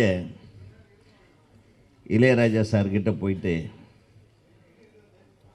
இந்த படத்துக்கு நீங்கள் மியூசிக் பண்ணணுன்னு விஜயகாந்த் சார் கேட்டதாகவும், இப்போ செல்வமணி கிட்ட கேட்டிருக்காரு சார் இந்த படத்தில் பாட்டே கிடையாதுன்ட்டாப்லையா. அப்புறம் என்னையா இது, ஏதோ ஒரு 2 பாட்டு அதை வெய்யி அப்படின்னு கம்பல் பண்ணி வச்ச பாட்டு தான் சொல்லுவார். ஆனால் அந்த பாட்டு ரம்யா கிருஷ்ணன் அவர்கள் நடமாடிய அந்த ஆட்டமா பாட்டமா அதோட ஓப்பனிங் பிஜிஎம் வந்து அது இன்னைக்கு வரையிலும் உலக வரலாறில் பதிக்கப்பட்ட ஒரு இசை கோர்வையினுடைய அற்புதமான படைப்பு இளையராஜா அவர்கள் வந்து கொடுத்தார். இன்றைக்கி அந்த பீட்டு வந்ததுன்னா இந்த இதுதான் பாட்டுன்னு எல்லாத்துக்கும் உலகம் ஃபுல்லாக தெரியுது. அது எப்படி ஒரு மிகப்பெரிய விஷயம். அது அவர் வந்து ஷோலே பாட்டு மாதிரி வேணும்னு கேட்டிருக்காரு தவிர அவர் 10 ஷோலே மாதிரி அவர் பாட்டு போட்டிருக்கார். ஸோ இளையராஜா அவர்களுடைய இசை, அதுவும் பின்னணி கோர்வை, ஒவ்வொரு ஷாட்டும். என் தம்பி வந்து நான் வந்து என்னென்னா அப்போ பயந்துட்டேன். ஒரு பக்கம் ஊமை விழிகள்னு ஒரு படத்தை படுத்து பயங்கர கிராண்டியராக எடுத்துவிட்டாங்க. அதில் நான் ஒர்க் பண்ணேன். 2வது தம்பி இந்த கேப்டன் பிரபாகரன் படத்தை போட்டிங்க. ஆனால் இந்த அடுத்தது நான் ஒரு படம் பண்ணுறேன். என்னையா சரி, அவர் என்ன நினச்சிக்கிட்டாரு, சின்ன சரி ஃபில்ம் இன்ஸ்டியூட் பசங்க இவரும் கிராண்டியராக எடுப்பாருன்னு நினச்சிட்டாங்க. நான் 35 mm போதுங்க. என்னையா இந்த படம் 35 mmன்றான் ராவுதர், இன்னும் உதவி இப்படி பண்ணுறான் அப்படின்னா, விட்ற அவன் ஏதோ பண்ணிட்டு அவன் கிழக்கு வாசல் நல்லா படம் கொடுத்துருக்கான், என்ன எப்படியும் ஒரு நல்ல கதை பண்ணிடும். நான் கதையெல்லாம் சொல்கிறேன், அவருக்கு ஒன்றுமே பிடிக்கல. கேப்டனுக்கு இவங்க 2 பேரும் கெடுத்து வச்சுட்டாங்க, இந்த ஆபாவானன்னு ஆர்கேஎஸும். இவங்க தான் எனக்கு எதிரிங்க மெயினாங்க. ஏன்னா நான் இவங்களை மீறி ஒரு படத்தை எப்படி பண்ணுறது? நம்மளுக்கு இந்த மாதிரி கிராண்டியர், இந்த நைட்டு டே அண்ட் நைட்டெல்லாம் கஷ்டப்படுறது இதெல்லாம் சரிப்பட்டு வராது. டெய்லி காலையில் 7 மணிக்கு போய் அழகாக ஷூட்டிங் 6 மணிக்கு பேக்கப் பண்ணிவிட்டு வந்துடணும். அந்த மாதிரி ஒரு கதையை எடுத்து எமோஷனல் கிராண்டியர். இதில் இவங்க பண்ணாது எல்லாம் நம்ம எப்படி நம்ம கேப்டனுக்கு பண்ணணும், விஜயகாந்த் சாருக்கு அப்படின்னு யோசனை பண்ணதனுடைய விளைவு தான் அந்த வானத்தை போல மனம் படைச்ச மன்னவனே. கலங்கும் போது சேரு, அது தெளியும் போது நீர். இன்றைக்கும் இந்த மனுஷனை தவிர வேறு யாருக்குமே இந்த வரிகள் பொருந்தாது. ஐயாவோட மானம் அந்த கவரி மான மீறும், அந்த கவரிமானு பரம்பரைக்கே உன்னால தான் பேருன்னு எழுதணும். அது ஆத்மார்த்தமாக விஜயகாந்த் அவர்களை பற்றி புரிந்தவர்களுக்கு அந்த உள்ளத்திலிருந்து வரக்கூடிய அந்த விஷயங்கள். அது எத்தனை பேர்த்துக்கு சாப்பாடு போட்டிருப்பார்.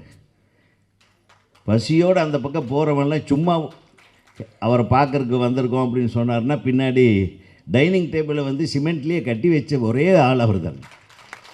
மற்றவங்களாவது டைனிங் டேபிளை போட்டிருப்பாங்க, சேர் 4 சேர் போட்டு சிமெண்ட்லேயே கட்டி வச்சு ஒவ்வொரு நாளும் பிரியாணி தான்.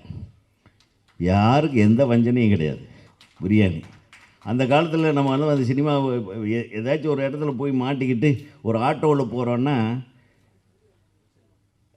நம்ம இந்த மாதிரி நம்ம யார் இந்த மாதிரி விஜயகாந்த் சார் ஆஃபீஸ் பக்கம் போகணும், ஆஃபீஸுக்கு போகணும், அந்த மாதிரி போகணும்னு சொன்னால் அவனுக்கு காசே வாங்க மாட்டாங்க. யார் எந்த ஆட்டோக்காரங்க காசு வாங்க மாட்டாங்கன்னா அத்தனை ஆட்டோக்காரங்களுக்கு அவர் சாப்பாடு போட்டிருப்பார். ஸோ அத்தகைய ஒரு மனிதர்கள் மாணிக்கம் அண்ணன் எஸ்ஏசி அவர்கள் சொன்னது மாதிரி எந்த ஒரு மனுஷனுக்கும் கொடுத்து பழக்கம் இருக்கலாம். ஆனால் அடுத்தவங்க என்ன எதிர்பார்க்குறாங்கன்றதை கேட்காமையே தெரிஞ்சு உதவி செய்யக்கூடிய ஒரே மாமனிதன் விஜயகாந்த் சார் அவர்கள் தான். ஸோ அவருடைய ஆன்மா இன்றைக்கி ரொம்ப சந்தோஷப்படும். இந்த கேப்டன் பிரபாகரன் படம் இதை தைரியமாக எடுத்து வெளியிடும் எனது அன்பு தம்பி கார்த்திக் அவர்களுக்கும் அவருடைய பார்ட்னருக்கும் எனது மனமார்ந்த வாழ்த்துகள். நிச்சயமாக இந்த படம் மிகப்பெரிய வெற்றி படமாக அமையும். இதுக்கப்புறம் பெப்சியில் வேலையை விட்டுட்டு தொடர்ந்து படங்களை செய்ய வேண்டும் என் தம்பி என்று அன்போடு என்னை வாழ்த்து விடைபெறுகிறேன். நன்றி வணக்கம். நன்றி சார். அடுத்ததாக வாழ்த்துறை வரங்க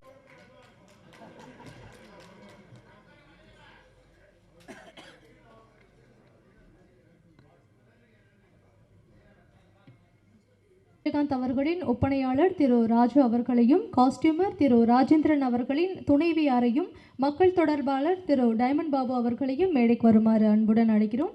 திரு விஜய பிரபாகர் அவர்கள், தயாரிப்பாளர் திரு அபுபக்கர் அவர்கள், திரு மன்சூர் அலிகான் அவர்கள் ஆகியோர் இணைந்து அவர்களுக்கு பொன்னாடை அணிவித்து மரியாதை செய்வார்கள். பொன்னாடை அணிவித்து மரியாதை செய்யப்படுகிறது.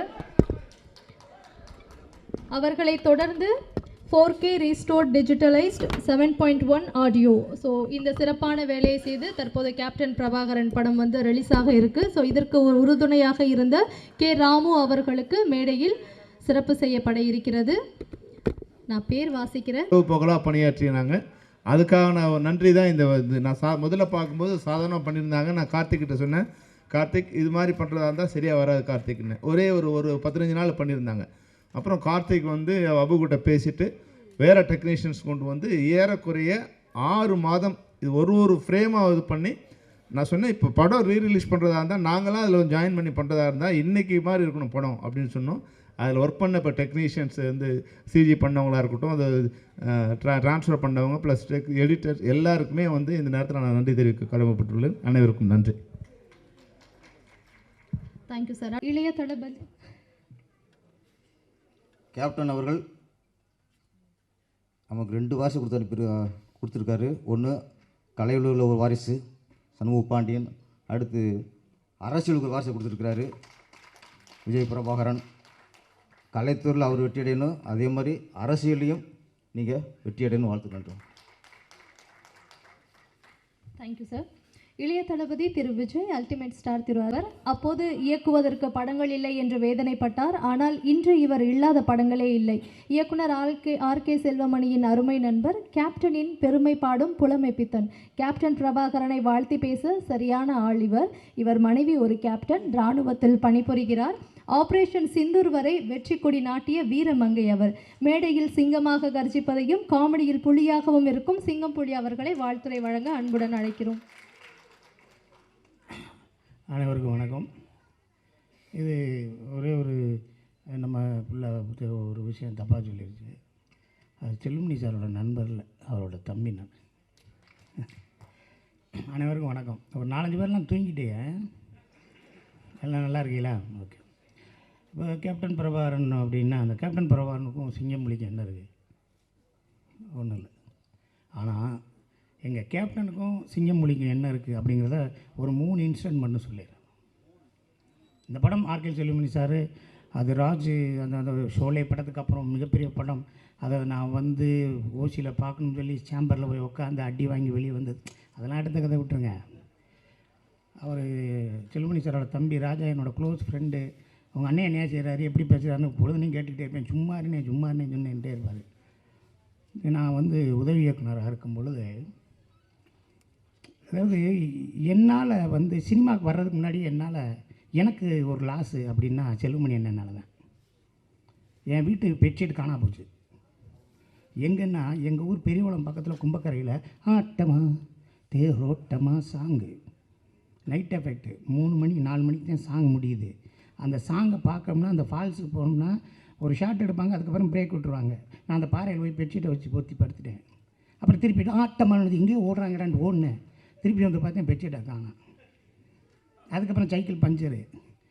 திருப்பி ஒரு வாரம் கழித்து சாங்கெல்லாம் முடிஞ்சிருச்சுன்னாங்க. அங்கிட்டு ஆண்டிப்பட்டி பக்கத்தில் ஏதோ ட்ரெயின் ஃபைட் எடுக்கிறேன் நாங்கள். எங்கள் அம்மா சொல்லிச்சு, அங்கேயும் பெட்ஷீட் எடுத்து போனேன், நான் விளக்கமத்து பண்ணி சாத்தி போடுவேன். அப்புறம் இங்கே சினிமாவுக்கு வந்து அசிஸ்டன்ட் டைரக்டர் அந்த படம் ரிலீஸ் ஆகும்போது போய் பார்க்க முடியல.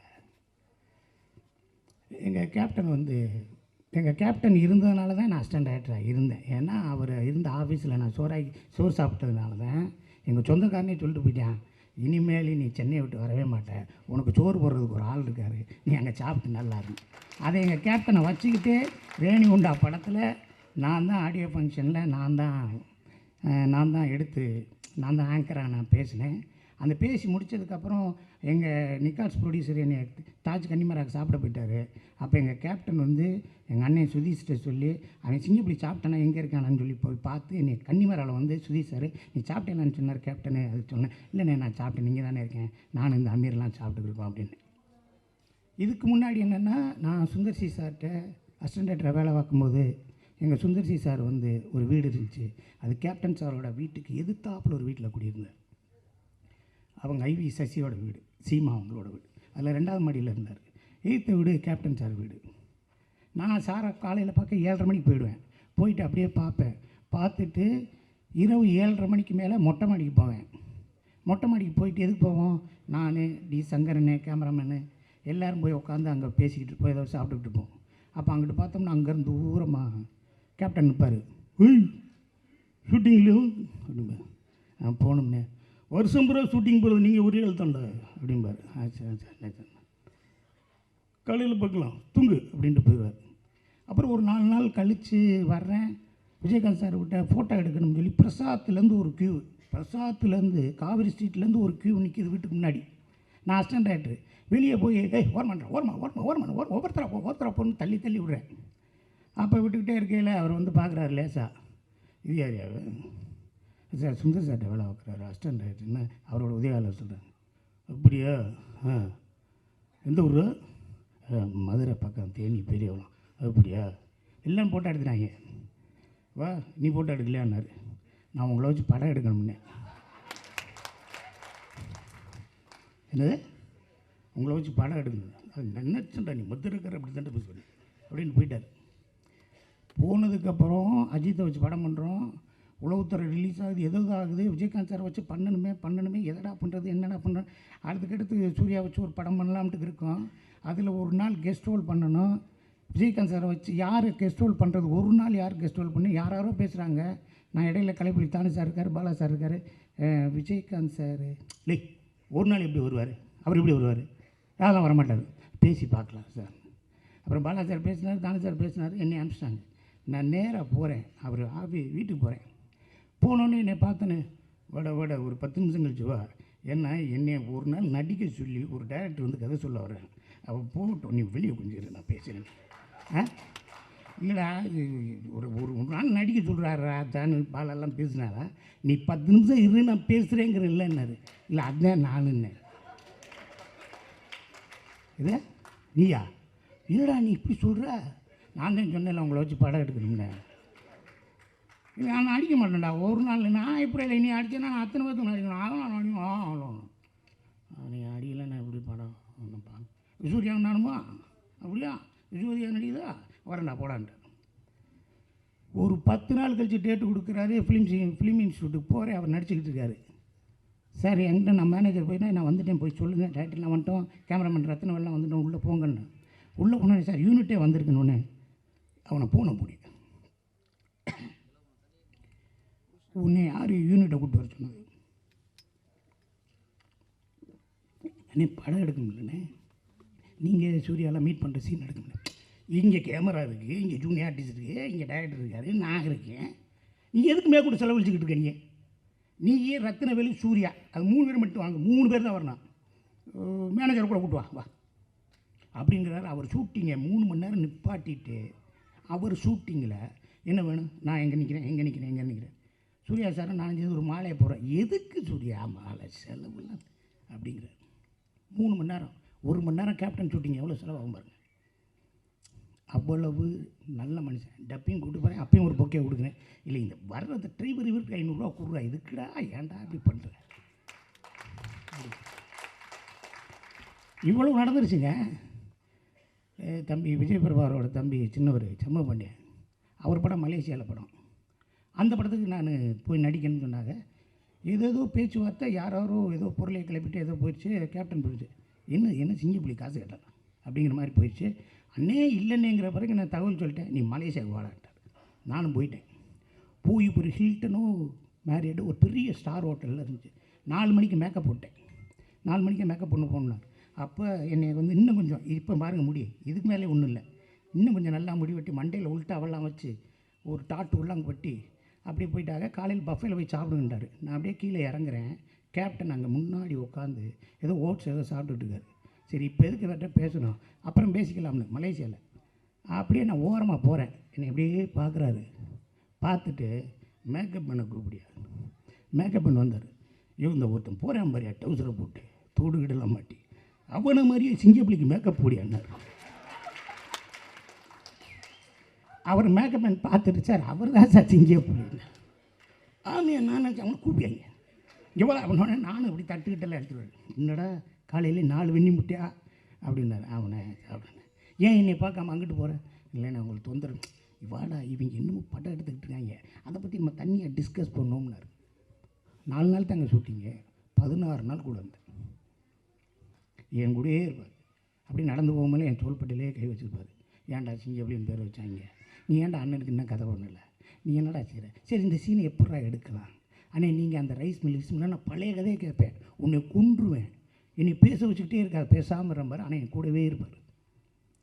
அந்த ஒரு நல்ல மனிதர், மிகப்பெரிய மனிதர். நான் பேசிக்கிட்டே இருந்த 10 புத்தகம் எழுதுவேன் எங்கள் அண்ணனை பற்றி. எங்கள் அண்ணன் கேப்டன் பர்வார், கேப்டன் பேர் கொடுத்த எங்கள் அண்ணன் செல்லுமணியன் எனக்கு வாழ்த்துக்களை சொல்லிக்கிறேன். அவர் புகழ் என்னைக்கு இருக்கட்டும். சில பேர் இது, அதாவது பூவில் ஒரு பூ இருக்குல்ல, பூவில் ஒரு பூக்குள்ளே தேன் இருக்கும்பா, அந்த பூக்குள்ளே தேன் இருக்காது. எல்லோரும் சொல்லுவாங்க பூக்குள்ளே ஒரு தேன் இருக்குது, அதுக்கு பேர் தேன் இல்லை, அது பேர் பூந்தேன். அந்த பூந்தேனை குடிச்சிட்டு போயிட்டால் தேனடையில் இருக்க தேனில் அந்த தேனை கக்கி அதை தேனை உருவாக்கும், அதுதான் தேன். இங்கே இருக்குது பூந்தேன். எல்லோரும் பூக்குள்ளே தேன் இருக்குன்னு ஸ்பூனில் ஊற்றி விட்டாங்க, அதெல்லாம் ஒன்றுமே கிடையாது. அது மாதிரி எங்கள் அண்ணனை பற்றி அருமை, எங்கள் கேப்டனை பற்றி அருமை மக்களே உங்களுக்கு புரியாமல் போயிடுச்சு. அவரை பற்றி புரியாமல் போயிடுச்சு. அவர் தோல்வியில் அடையலை, அவரை துரோகம் தான் வீழ்த்துச்சு. எங்கள் அண்ணன் விட்டதை என் தம்பி விஜயபிரபாரன் கொண்டு வருவார். எங்கள் அண்ணியார் இருக்காங்க, அவங்க கொண்டு வருவாங்க.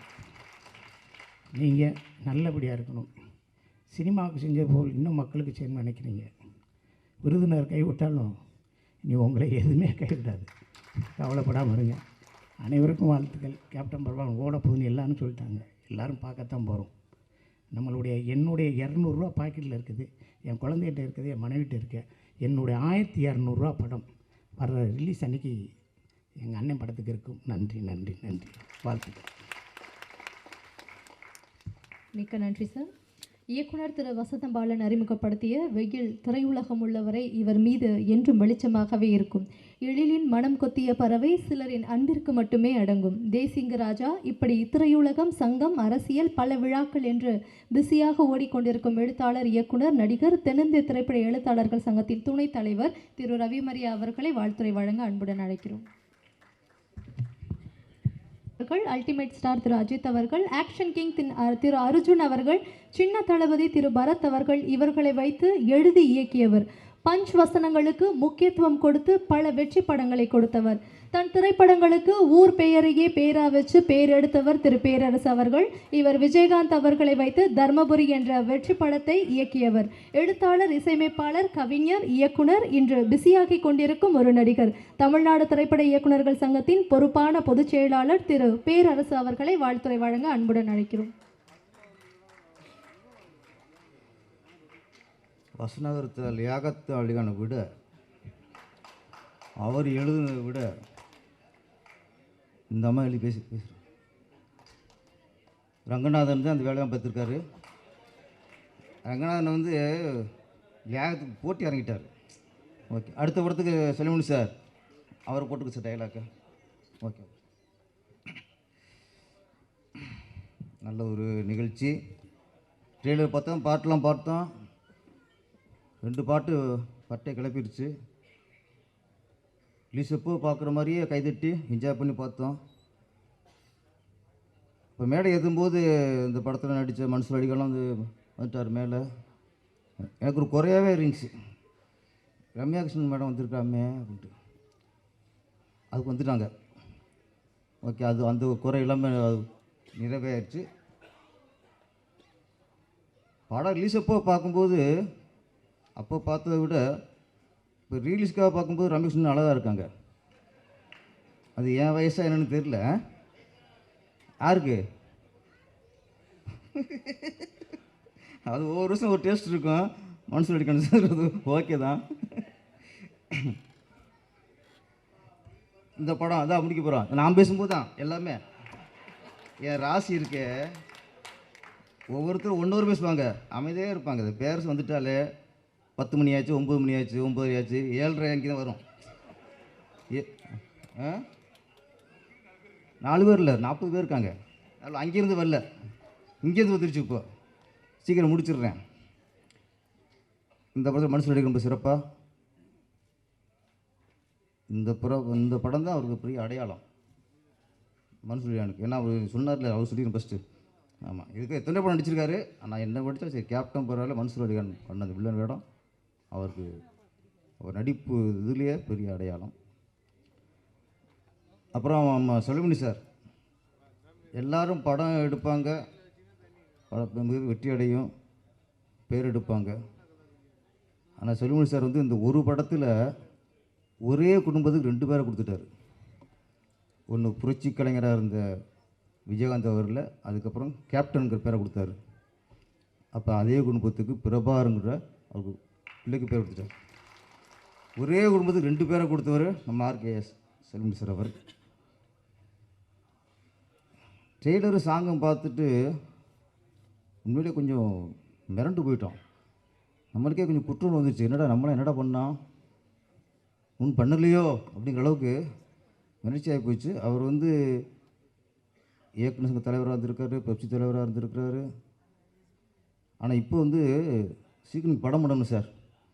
ஏன்னா திருப்பி உங்களை ஒரு இயக்குனராக தெரியல பார்க்கணும்னு ஒரு ஆசை அந்தளவுக்கு வெறி வந்துடுச்சு. ஆர்கே செல்லுமணி அப்படின்னா என்ன? இயக்குனரா, இயக்குனர் சங்க தலைவரா, பெப்சி தலைவரா, தயாரிப்பாளரா? ஒரே ஒரு வார்த்தை தான், ஆளுமை. ஆர்கே செல்லுமணி என்பது ஆளுமை. ஒரு இயக்குனர் வந்து இப்போ மனிதர் பிறப்பாங்க, மனிதரை பிறக்கிறவங்க பூரா மனுஷன் இல்லை, மனுஷனை வாழ்கிற வச்சு தான் மனுஷனை இல்லைங்கிறது. அது மாதிரி படம் பண்ணுற இயக்குனர்லாம் இயக்குனர் ஆகிட முடியாது. அந்த இயக்குனர் ஒரு ஆளுமை இருக்கணும். அப்படி நிறைய இயக்குனர்கள் இருக்காங்க இங்கே. அதில் ஒருத்தர் தான் ஆர்கே செல்லுமணி சார். அவர் என்ன நினச்சாரோ அதை எடுப்பார். அவங்க சொன்னாங்கன்னு இவங்க ஒன்று மாற்றுறது, இவங்க சொன்னாங்க ஒன்று மாற்றுறது, அந்த கதையெல்லாம் இங்கே இருக்காது. அது ஒரு ஆளுமை. அப்புறம் நான் அடிக்கடி செல்லுமணி சார் வீட்டுக்கு போவேன்.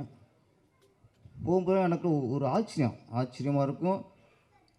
எப்படி அந்த ஆள் இப்படி இவ்வளோ தைரியமாக இருக்கார் அப்படின்ட்டு. என்னென்னா நான் வந்து திருப்பாச்சி, சிவாசி இதுக்கப்புறம் சென்னையில் ஒரு இடம் வாங்கிடுவோம் அப்படின்னு புரோக்கரை சொல்லி வச்சேன். அப்போ புரோக்கர் வந்தார். சார் ஒரு நல்ல இடம் சார், சூப்பர் இடம் சார், நீங்கள் சொன்ன ரேட்டுக்கே இருக்குது சார், பார்த்துடலாம் சார். நம்ம சரி நானும் போய் பார்த்தேன். ஷாக் ஆகிட்டேன், பதட்டம் போய் போச்சு எனக்கு. அவர் காட்டின இடம் என்னென்னா விஜய் சார் வீட்டு பக்கத்தில். எனக்கு ஷாக் ஆச்சு. நமக்கு லைவ் கொடுத்தது விஜய் சார், அவர் வீட்டு பக்கத்துலேயே இடத்த வாங்கணும்னா விஜய் சார் நினைப்பாங்க, இல்லை மற்றவங்க விஜய் சார் வீட்டு பக்கத்தில் இடம் வாங்கிட்டானா அப்படின்னு ஒரு இது பார்ப்பாங்கள்ல. ஆனால் எங்கள் செல்லுமணி சார் விஜயகாந்த் சார் வீட்டு பக்கத்தில் வீடு வாங்கிட்டார், இடம் வாங்கிட்டார். அதனால் அங்கே போகும்போதெல்லாம் பக்கத்தில் விஜய் சார் வீடு. ஆச்சரியமாக இருக்கும், நம்ம எவ்வளோ யோசித்தோம், மற்றவங்களை பற்றி யோசித்தோம். அவர் அதில் அவருக்கு என்ன மனசுக்கு என்ன போடுது அது கொண்டு வர. அதுதான் ஆர்கே செல்லுமணி சார். சீக்கிரம் அடுத்த படம் பண்ணுங்கள் சார், சீக்கிரம் ஆரம்பிச்சிடணும்.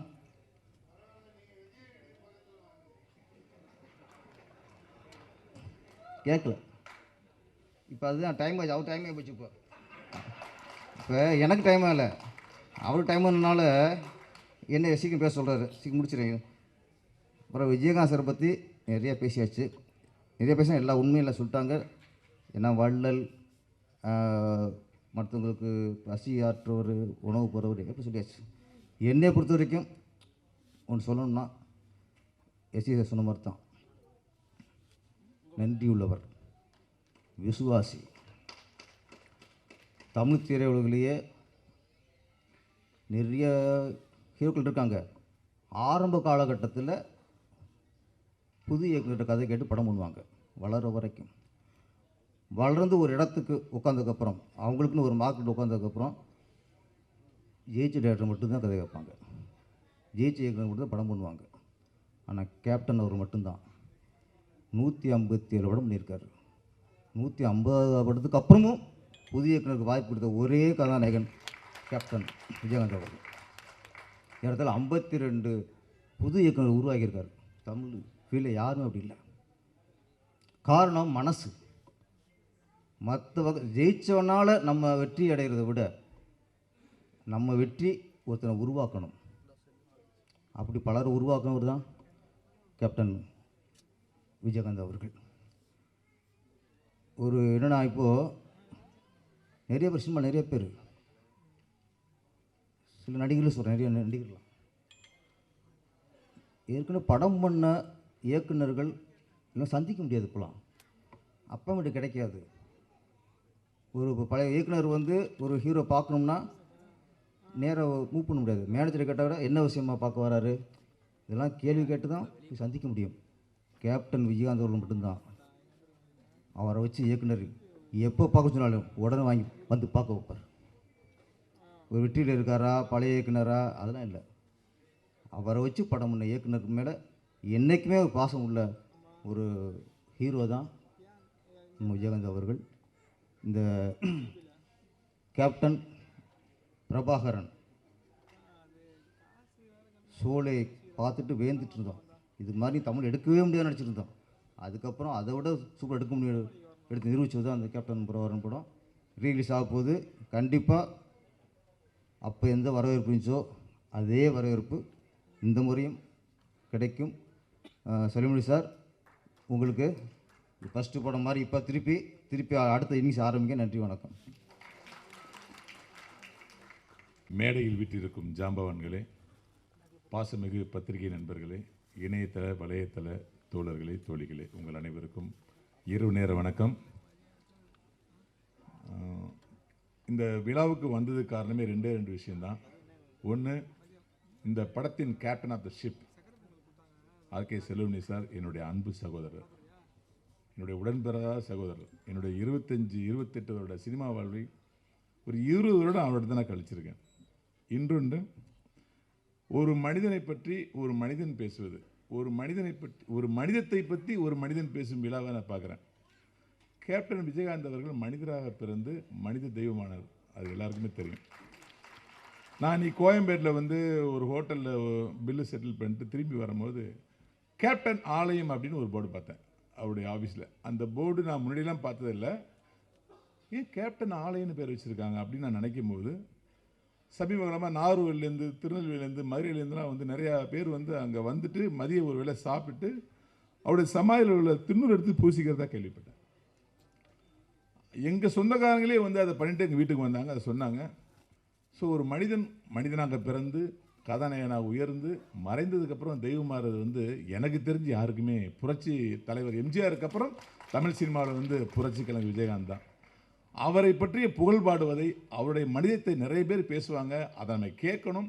நாம் வாழ்கிற காலத்திற்குள் அதில் ஒரு 10% வாழ்ந்துடணும் அப்படிங்கிறது அந்த ஃபங்க்ஷனுக்கே நான் வந்தேன். எனக்கு இந்த ட்ரெய்லர் பார்க்கும்போது பொதுவாக எல்லாருக்கும் பெப்சி தலைவர், எனக்கு ஆர்கேஎஸ் அண்ணன். அவர் பேசும்போது எப்பயுமே கம்பீரமாக பேசுவார், கம்பீரமாக அப்படியே தொடங்குவார். மைக்கை அட்ஜஸ்ட் பண்ண வேண்டிய அவசியமே இல்லை. மைக்கு எந்த ரேஷன் நின்னாலும் அந்த கம்பீரம் அப்படியே வந்து ரியாக்ட் பண்ணும். ஆனால் இன்றைக்கி அவர் பேசும்போது நான் தழுக்குது, உடம்பு நடுங்குது. அவருக்கு வாய்ஸ் வரல. லிங்குசாமி சார் கூட மைக்கு கொஞ்சம் அட்ஜஸ்ட் பண்ண சொல்லுங்கள் ரவி, வாய்ஸ் வரலனார். இல்லை, மைக்கு நல்லா தான் இருக்குங்க, அவருடைய நிலைமை தான் வந்து ரொம்ப வைப்ரேஷனாக இருக்குது. கிட்டத்தட்ட ஒரு 20 வருட காலம் சங்கங்களுக்காகவே உழைத்து, சங்கத்தின் உறுப்பினருடைய நலனுக்காகவே உழைத்து சினிமாவை மறந்தே போயிட்டார். அப்படிங்கிற ஒரு சூழ்நிலையில் இந்த கமலா தேட்டரில் இவ்வளோ பெரிய ஸ்க்ரீனில் இந்த ட்ரெய்லருக்கு விழுந்த கைத்தட்டு, அந்த வைப்ரேஷன் அவர் கிரியேட் பண்ணி ஒரு கண்ணில் ஒரு கிளிட்டரிங் ஃபார்ம் ஆனதை நான் பார்த்தேன். நீங்கள் நம்ப மாட்டீங்க, ஒரு 6 வருஷத்துக்கு முன்னாடி ஒரு கதை பண்ணுறோம், நானும் அவரும் அவருடைய ஆஃபீஸில் உட்காந்து. எனக்கு எப்போல்லாம் ஷூட்டிங் பிரியோ அப்போல்லாம் நான் உட்காந்து கதை பண்ணுவோம். அப்போ இந்த செம்மரை கடத்தலை பற்றி ஒரு கதை சொல்கிறாரு. சார், இது வந்து கேப்டன் பிறகு அப்புறம் வந்து இந்த படம் நீங்கள் பண்ணிங்கன்னா ஒரு மிகப்பெரிய வேறு வரும், இதை நீங்கள் பண்ணுவோம் சொல்லிட்டு கிட்டத்தட்ட ஒரு 10 நாள் தொடர்ந்து அவர் ஆஃபீஸ் போய் கதையை பண்ணிகிட்டே இருக்கோம். கிட்டத்தட்ட ஒரு 70% ஸ்கிரிப்ட் முடிஞ்சிருச்சு. அதுக்குள்ளே அவர் வந்து மறுபடியும் சங்கத்து மேலே ஒரு ஈர்ப்பு, அப்புறம் அவங்களுடைய மனைவி வந்து மந்திரியாக இருக்காங்க, அங்கே போயிட்டு அப்படியே ஒரு பிரேக் விழுந்துச்சு. கரெக்டாக 1 இயர் கழித்து புஷ்பான்னு ஒரு படம் ரிலீஸ் ஆகுது. அது அந்த கதை தான். இதுக்கு நான் தான் சாட்சி.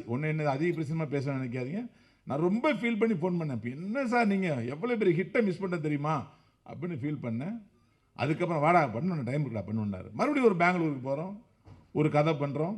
இந்த கதையாவது ஒரு டைரக்ஷன் பண்ணுவார்னு நினைக்கிறோம், அதில் ஒரு பிரேக்கு. மறுபடியும் ஒரு 6 மாதம் கழிச்சு ஒரு கதை பண்ணுன்னாரு. போங்க சார், நீங்கள் படமே பண்ண மாட்டீங்க, நீங்கள் ஒன்றா சங்கத்தை உட்காந்துக்குவீங்க. நான் யாருக்கும் டிஸ்கஷன் பெருசாக போக மாட்டேன். எஸ்.ஜே. சூர்யா சார் தவிர நான் யாருக்குமே டிஸ்கஸ் பண்ண கிடையாது.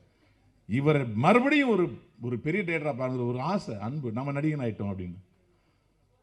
வாடா அப்படின்னாரு. சரி போகிறோம். நானும் ஒரு 2 பேர் தான் ஹோட்டல் தமிழ்நாட்டில் ஈசிஆரில் போய் ஒரு 10 நாள் உட்காடுறோம். 3 சிட்டிங்காக உட்காந்து ஒரு எக்ஸ்ட்ரானரி பொலிட்டிக்கல் ஸ்டோரி பண்ணுறோம். இந்த படத்தையாவது பண்ணிடுவார் அப்படின்னா, இந்த எலெக்ஷன் மீது பண்ணி ரிலீஸ் பண்ணிடுவோண்டான்னு அப்படியே சத்திய வாக்கு பிரமாணம் கொடுக்குறாரு எனக்கு. இதையாவது பண்ணிடலாம் சார் சொல்லிட்டு வெறி கொண்டு உழைக்கிறேன். அதாவது என் ஸ்கிரிப்டுக்கு நான் எப்படி படைப்பேனோ அதை விட 4 மடங்கு உழைக்கிறேன். அப்போவும் அதில் ஒரு பெரிய பிரேக் உழுது. மறுபடியும் எலெக்ஷன் அங்கே ஆந்திராவில் வருது, பிரேக் உழுது. இப்படியே தொடர்ந்து அவர் படம் பண்ணுறதுக்கு அப்படியே இடையூறு அப்படியே வந்துகிட்டே இருக்குது. ஏன் இடையூறு வந்து இப்போ தான் எனக்கு புரிஞ்சுது. இவருடைய படத்தை தமிழ்நாடு ஃபுல்லாக பார்க்கணும், தமிழ்நாட்டில் உள்ள அத்தனை ப்ரொடியூசரும் பார்க்கணும். அதனா இப்பேற்பட்ட ஒரு மாபெரும் ஹாலிவுட் கலைஞன் சும்மாவாக இருந்தார், நான் உங்களுக்கு படம் பண்ணுறேன்னு எல்லா ப்ரொடியூசரும் கூப்பிடணும். அதுக்கு இந்த கேப்டன் பார் ரிலீஸ் ஆகணும். அந்த ரிலீஸுக்கு கேப்டனின் ஆசீர்வாதம் கிடைக்கணும். அந்த ஆசீர்வாதத்தோடு மறுபடியும் ஒரு பெரிய டைரக்டராக அவருங்கிற நம்பிக்கைக்கு தான் இத்தனை விஷயம் காலம் தாழ்த்திட்டே இருக்குன்னு நினச்சேன்.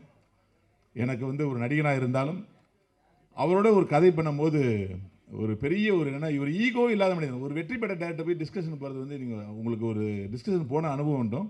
ஒரு சீனை சொல்லி ஓகே பண்ணுறதுக்குள்ளே அவங்க பண்ணுற ரியாக்ஷன், அவங்க கொடுக்குற கவுண்ட்ரு, நான் எல்லாம் அந்த படத்துலேயே பார்த்துட்டேன், இதெல்லாம் அந்த கதையில் அந்த காலத்துலேயே கதை கேட்டம்பாங்க. அப்படிலாம் எதுவுமே இல்லாமல் நம்ம ஒரு சின்ன பையனாக இருப்போம், நம்மளை அவர்கிட்ட வந்து அப்படி அடித்து பேசலாம் கதையை. இதெல்லாம் ஒரு சீனா சார், அப்படி காரி துப்புற மாதிரி பேசினா கூட சொல்கிறேன் அப்படின்னு முதுகில் தட்டுவார். அந்தளவுக்கு ஈகோ இல்லாத மனிதர் சார். சொல்கிறேன் சார், இந்த படத்துக்கு அப்புறமாவது தயவு செய்து நீங்கள் ஒரு படம் டைரக்ட் பண்ணணும். அதில் நான் ஒரு வசனகர்த்தாவோ இல்லை ஒரு திரைக்கதை ஆசிரியராகவோ இல்லை உங்கள் தம்பியாவோ பணிபுரிய வேண்டிக்கிறேன். இந்த படத்தில் வந்து மன்சூர் அலிகானன் சார் தான் இந்த படத்தில் இங்கே இருக்கிறதுலே ஒரு பேலன்ஸ் வந்து மன்சூர் அலிகானன் சார் தான். நான் ஒரு கேள்வி கேட்டேன், சார் உங்கள் காலத்தில் நான் வந்து வில்லனா வேலை சார், நீங்களாம் ரிட்டையர் ஆனதுக்கப்புறம் தான் நான் வில்லனா. எப்படி சார் இந்த மன்சூர் அலிகான் சார் வந்து வீரப்பன் கேரக்டர் நீங்கள் வந்து ஃபீல் பண்ணீங்க? கொஞ்சம் கூட கலரும் சார் இல்லை, அந்த கம்பீரமும் இல்லை, அப்படியே மொழுன்னு வெண்ண மாதிரி இருக்குது. அந்த காலத்தையும் இருப்பார், இப்போ கொஞ்சம் கூட கொஞ்சம் கரண்டமுடாக இருக்காது மீசெல்லாம் வச்சு. அப்போ ஒரு அப்படியே ரொம்ப ஒரு மாதிரியாக ஒரு பட்டர் கேக் மாதிரி இருப்பார். இவர் எப்படி சார் நீங்கள் வந்து வீரப்பன் கேரக்டர் யோசிச்சிங்க அப்படின்னு நான் கேட்டேன். ஏன்னா அதோடைய உள்ளர்த்தம் எனக்கு தெரியும். ஏன்னா வீரப்பன் கேரக்டருக்கு ஃபீல் பண்ண ஒரு நடிகர் இருக்கார், அவர் அதுக்காகவே வாழ்ந்து அவர் தான் நினைக்கும் போது அதை ஓவர்ரோல் பண்ணி ஒருத்தர் வராரு, எப்படி வந்தார் சார் அப்படின்னு கேட்டேன். அதுக்கு அவர் சொன்னார், வீரப்பன் மாதிரி இருக்கிறவங்கலாம் வந்தாங்கடா வீரப்பன் அடிக்கிறதுக்கு, ஆனால் வீரப்பனாக மாறியே ஒரு சுற்றிக்கிட்டு இருந்தாங்க ஏரியாவில். யாரை பார்த்தா நேரு தெரியுமா, நான் வீரப்பன் போட்டு தெளிவு தெரியுமில்ல, இப்படி தான்டா பேசுவேன் எனக்கு முன்னாடி யாரை பார்த்தாலும். ஸோ இந்த ஆட்டிடியூடுக்காகவே அவனை நான் ஃபிக்ஸ் பண்ணேன்டா அப்படின்னாரு. பாருங்க, நீங்கள் வீரப்பனுடைய உருவமும் வீரப்பனுடைய உடம்பு இருந்தால் பத்தாது, அந்த தைரியம் அந்த கட்ஸ் உள்ளே இருக்கணும். அதை நான் பார்த்தேன் மன்சூர் அலிகான்ட்ட, அதனால தான்டா அவரை வீரப்பனாக்கு அப்படின்னாரு. ஒரு இயக்குனர் நினைச்சா எதையும் மோல்டு பண்ண முடியுது. மிகப்பெரிய உதாரணமே நீங்களாம் இவர் தான் வீரப்பன் நம்ப வச்சு தான் ஆர்கே சாருடைய பெரிய வீரர். ஸோ இந்த நேரத்தில் என்னுடைய அன்பு மன்சூர் அலிகானுக்கு மிகப்பெரிய வாழ்த்துக்கள் தெரிவிச்சுக்க. ஏன்னா ஒரு நடிகன் சாக மாட்டான் அப்படிங்கிறதுக்கு இந்த கேப்டன் வர மறுபடியும் ஒரு ஷாட் அப்படி கட் பண்ணுவார், ரத்தம் மூஞ்சில் அடிக்கும். ரத்தம் மூஞ்சில் அடிக்கும். இப்போலாம் வந்து ஒரு 4 சொட்டு ட்ராப் பண்ணுவானுங்க. ஆனால் ஒருத்தன் கொலைவெறி மிகுந்த ஒருத்தன் வெட்டினான்னா எவ்வளோ ரத்தம் கழுத்துலேருந்து பாயுங்கிறத அவர் க்ளோஸ் ஷாட் கட் பண்ணும்போது முகத்தை வாளி இருக்கிற ரத்தத்தை ஊற்றிருப்பார். அப்படியே அந்த ஷாட் நீங்கள் மறுபடியும் பார்த்தா தெரியும், அப்படியே கொட்டு முகத்தில். அவ்வளோ வெறி கொண்டு வெட்டினா வீரப்பன் அப்படிங்கிற மாதிரி ஒரு ஷாட் வச்சுருப்பார். அவ்வளோ ஒரு அற்புதமான டைரக்டர். அந்த படம் நீங்கள் பண்ணும்போது 20 வயசா சார்? 25 வயசில்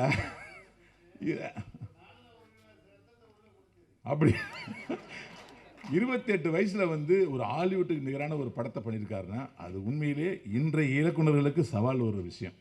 இன்றைக்கி நம்ம பார்த்து வியக்கிற விஷயத்தை இன்றைக்கி பார்த்து நம்ம வந்து வியந்து போகிற இயக்குநர்களுக்கெல்லாம் ஒரு பெரிய முத்திரையை சார் கிட்டத்தட்ட 30 வருஷத்துக்கு முன்னாடியே பதிச்சிருக்காங்க. அது ராஜராஜன் மாதிரி ஒரு தமிழ் கேமராவை வச்சு.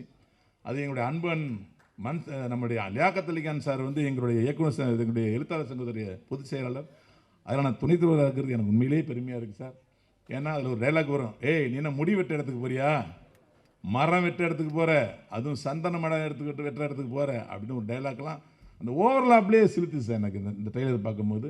அவ்வளோ அற்புதமான எழுத்தாற்றல் மிக்கவர் அவர் என்னை வாழ்த்தினார், தம்பி உங்களுக்கு தமிழ் சினிமாவில் ஒரு மிகப்பெரிய இடம் இருக்குது, நீங்கள் வந்து ஸ்டெப் பை ஸ்டெப்பாக தான் வளருவீங்க, ஆனால் நீங்கள் உங்களுக்கு வீழ்ச்சியே வராது, கடைசி வரைக்கும் நடிப்பீங்க அப்படின்னாரு. நீங்கள் சொன்ன வாக்கு பழிச்சிட்ருக்குன்னு 20 வருஷம் வந்தாலும் இன்றைக்கும் ஒரு டிமாண்டபுளாக நடிகராக இருக்கேன். உங்களுடைய வாழ்த்துக்களுக்கு மிக்க நன்றி. உங்களுடைய அனைவருடைய வாழ்த்துக்களோடும் இந்த படம் மிகப்பெரிய வெற்றியடையும். இதற்கெல்லாம் மேலாக கேப்டனுடைய ஆன்மா இந்த படத்தை வெற்றியடை செய்து மறுபடியும் எங்களுடைய ஆர்கே சன் அவர்களை வந்து டைரக்ட் பண்ண செய்யணும் எல்லாம் உள்ள இறைவனை வேண்டுகிறேன். நன்றி, அன்பு, வணக்கம். பார்த்திபன் ராதாகிருஷ்ணன், திரு விமல், திரு கௌதம் கார்த்திக், இப்படி பல ஸ்டார்களை இயக்கியவர். யார் வாய்ப்பு கேட்டாலும் கொடுப்பவர். துள்ளாத மனங்களையும் தன் திரைப்படத்தில் துள்ள வைத்தவர். எழிலானவர். வேலைன்னு வந்துட்டா இவர் வெள்ளக்காரர். நண்பன்களின் மனங்களை ஆளும் தேசிங்கராஜா. எழுத்தாளர், இயக்குனர். தமிழ்நாடு திரைப்பட இயக்குநர்கள் சங்கத்தின் இணை செயலாளர் திரு எழில் அவர்களை வாழ்த்துரை வழங்க அன்புடன் அழைக்கிறோம். இந்த விழாவுக்கு வந்திருக்கும் கேப்டன் மற்றும் செல்வமணி சார் அவர்களின் ரசிகர்களுக்கும் மேடையில் அமர்ந்திருக்கும் விஜய் பிரபாகரன் அவர்களுக்கும் செல்வமணி சார் அவர்களுக்கும் மன்சூர் சார் அவர்களுக்கும் மற்றும் நமது நண்பர்கள் அத்தனை பேருக்கும் வருக என்று வரவேற்கிறேன். நான் இந்த படத்தோட ட்ரெய்லர் பார்த்து கொஞ்சம் அதிர்ச்சி அடைஞ்சிட்டேன். இது புஷ்பா ட்ரெய்லர் மாதிரி கிட்டத்தட்ட இருந்தது. ஒரு ஒரு 35 வருடங்களுக்கு அப்புறம் வந்து ஒரு ட்ரெய்லர் வந்து எவ்வளோ ஒரு பர்ஃபெக்டாக வந்து இருக்குது அப்படிங்கிறதுக்கு வந்து இந்த படம் ஒரு காரணம். நம்ம நிறைய படம் பண்ணலாம், வெற்றி அடையலாம், பட் காலம் கடந்து அந்த படம் வந்து நம்மளுடைய வந்து நிற்கணும். 35 இயர்ஸ் கழித்து இந்த படம் ரிலீஸ் ஆகுதுன்னா அதுக்கு ஒரு மிகப்பெரிய எதிர்பார்ப்பு இருக்குது. இந்த எதிர்பார்ப்பு தான் அந்த படத்தோட வெற்றி.